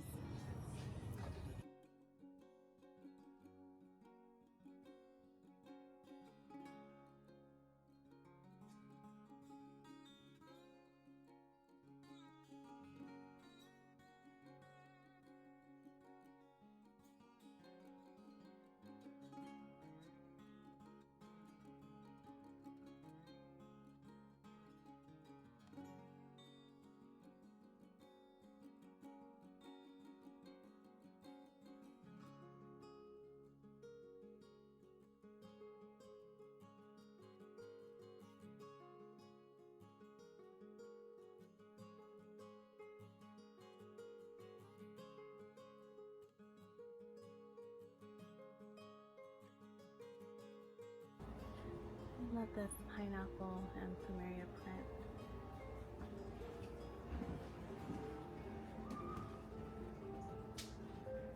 Cute little prints of kitty cats.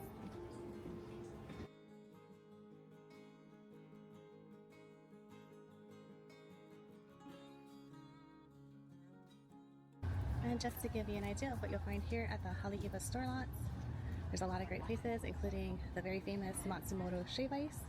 And if you want to shop for some clothing, there's Mahina, which is a great local boutique for jewelry and clothing. And then of course you have Black Little Gallery for really incredible art.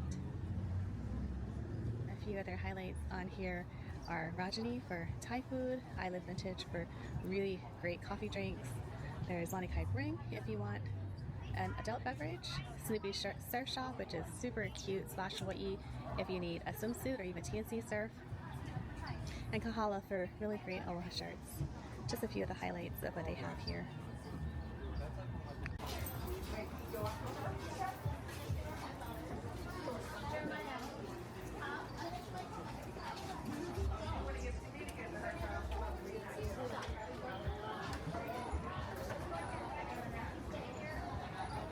So Whaler's General Store is really just a little market, so really great if you wanted to pick up some kind of cold drink or convenience item. They also have some cute things to take home, some cute souvenir items. That sunscreen, anything you might need while you're here on vacation. Looks like they have some local chocolates and coffees, macadamia nuts, and other goodies.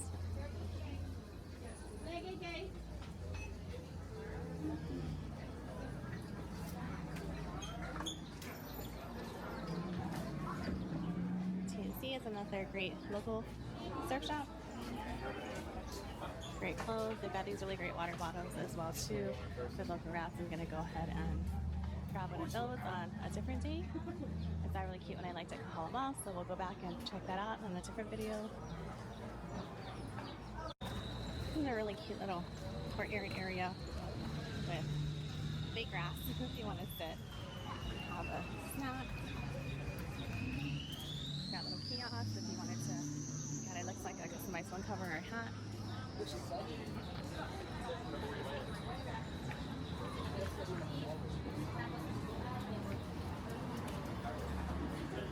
Island Vintage, we'll definitely check one of these out too on a future vlog.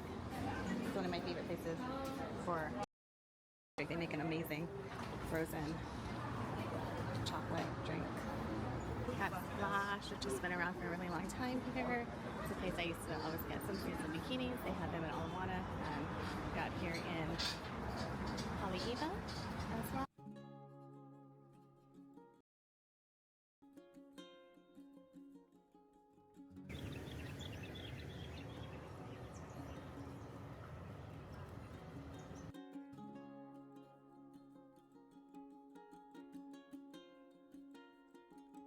Founded in 1898, the original Haleiwa Joe's is here in his town. It's the site of the Haleiwa Hotel from 1899. Kind of tells the story of it.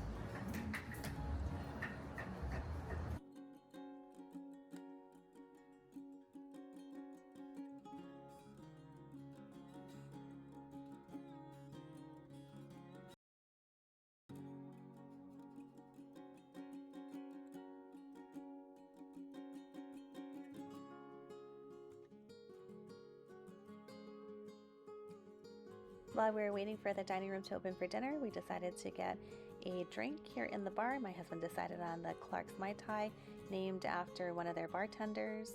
The Clark's Mai Tai has light rum, dark rum, orange, pineapple, and a float of 151. It was definitely really strong, so if you like strong drinks, then this one is probably going to be for you. On a scale of 1 to 10, his rating was a 7.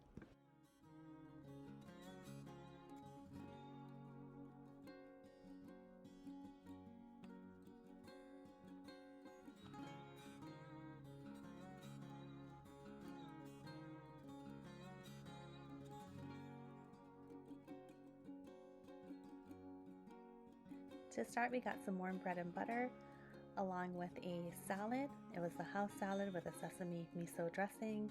The salad was really nice. It had a variety of things in it: lettuce, cucumber, tomatoes, and some onions. You can order it in a half or a full size, or we have the option of adding it onto an entree. For a drink, I decided on a mocktail, a virgin lava flow, which is a pina colada with strawberry puree, I know when we went on a cruise in the past, it was called a Miami Vice, so you might know it by that name, but it was a delicious, refreshing drink. It had a creamy coconut flavor, and the strawberry puree added really nicely to it. And here we are, the real star of the show, Holly Eva Joe's prime rib. It has a nice rock salt crust, and as you can see, it's bone in. We got it rare, served with creamy horseradish, as well as a red mashed potato. I happen to really love horseradish, so I got some additional straight horseradish on the side. We also decided on the big catch of the day, which was a mahi mahi. This was served with a coconut curry sauce and a dill crab salad and some garlic rice. And from the pupu or appetizer menu, we got the crispy Brussels sprouts, which has bacon, toasted macadamia nuts, lily koi vinaigrette, and sun-dried tomato aioli. The prime rib was delicious. It was so tender and easy to cut into. It went really well with the red mashed potato, the horseradish, and the au jus. And as my husband asked me, is this one of the best prime ribs here on Oahu? I definitely have to say yes. What's your favorite prime rib here on Oahu? Let us know in the comments below. I really liked the fresh fish option, which was a flaky mahi mahi. It had a coconut curry sauce, which had a little bit of a kick to it, garlic rice, and a dill crab salad. Altogether, it made for the perfect bite. It was a really good dish. These Brussels sprouts are really delicious too. They had the macadamia nuts and a little saltiness from the bacon and a nice lily koi vinaigrette, which added a little bit of sweetness. I did prefer it without the sun-dried tomato aioli, which didn't really have a sun-dried tomato flavor. It was just more of a creamy mayonnaise aioli flavor. So I did like it with that, but you'll have to try it and see what you think. Look at this cut of prime rib. It is massive. Definitely an excellent value. Or if you want to share something with the person that you're with, it's a good one to share. So as you can see, everything was really delicious. We did pretty well. We are going to have to take a little bit of that prime rib home, but it was a really huge portion. We got the dessert menu. A few things that our server recommended was the baby cake, the burnt caramel macadamia, or of course the classic paradise pie. But I was so stuffed from that huge prime rib and everything else that decided to skip dessert this time, but I'll definitely try something the next time we're here at Holly Eva Joe's. Look at that view. Isn't it so gorgeous, so tranquil and peaceful? This is one of the benefits to coming really early when the restaurant opens at 4:30. You can request a table outside and take advantage of this beautiful view as you wait for your food. And depending on the time of day, you might be able to catch that beautiful sunset as well. So if you don't come really early to get a table, you will have to wait. There's a line outside, but there's this beautiful area, the same view that we were looking at while we were having dinner. And there are some benches here, so a really nice place to be able to sit and wait and enjoy some of the beauty out here as you work up an appetite. Okay, so just left Holly Eva Joe's and gonna do a nice little after dinner stroll. Look at that sunset, so amazing. The water's so still here, so beautiful. Gonna walk down to take a look at the beach, enjoy the sunset, and digest my food because that was a pretty big meal, but it was completely delicious. And our server was so nice. Such great customer service, which is really just adds to the meal. From the moment we stepped in there, the hostess who seated us and the server in the bar that brought us cocktails, and then our server at dinner, all really, really nice.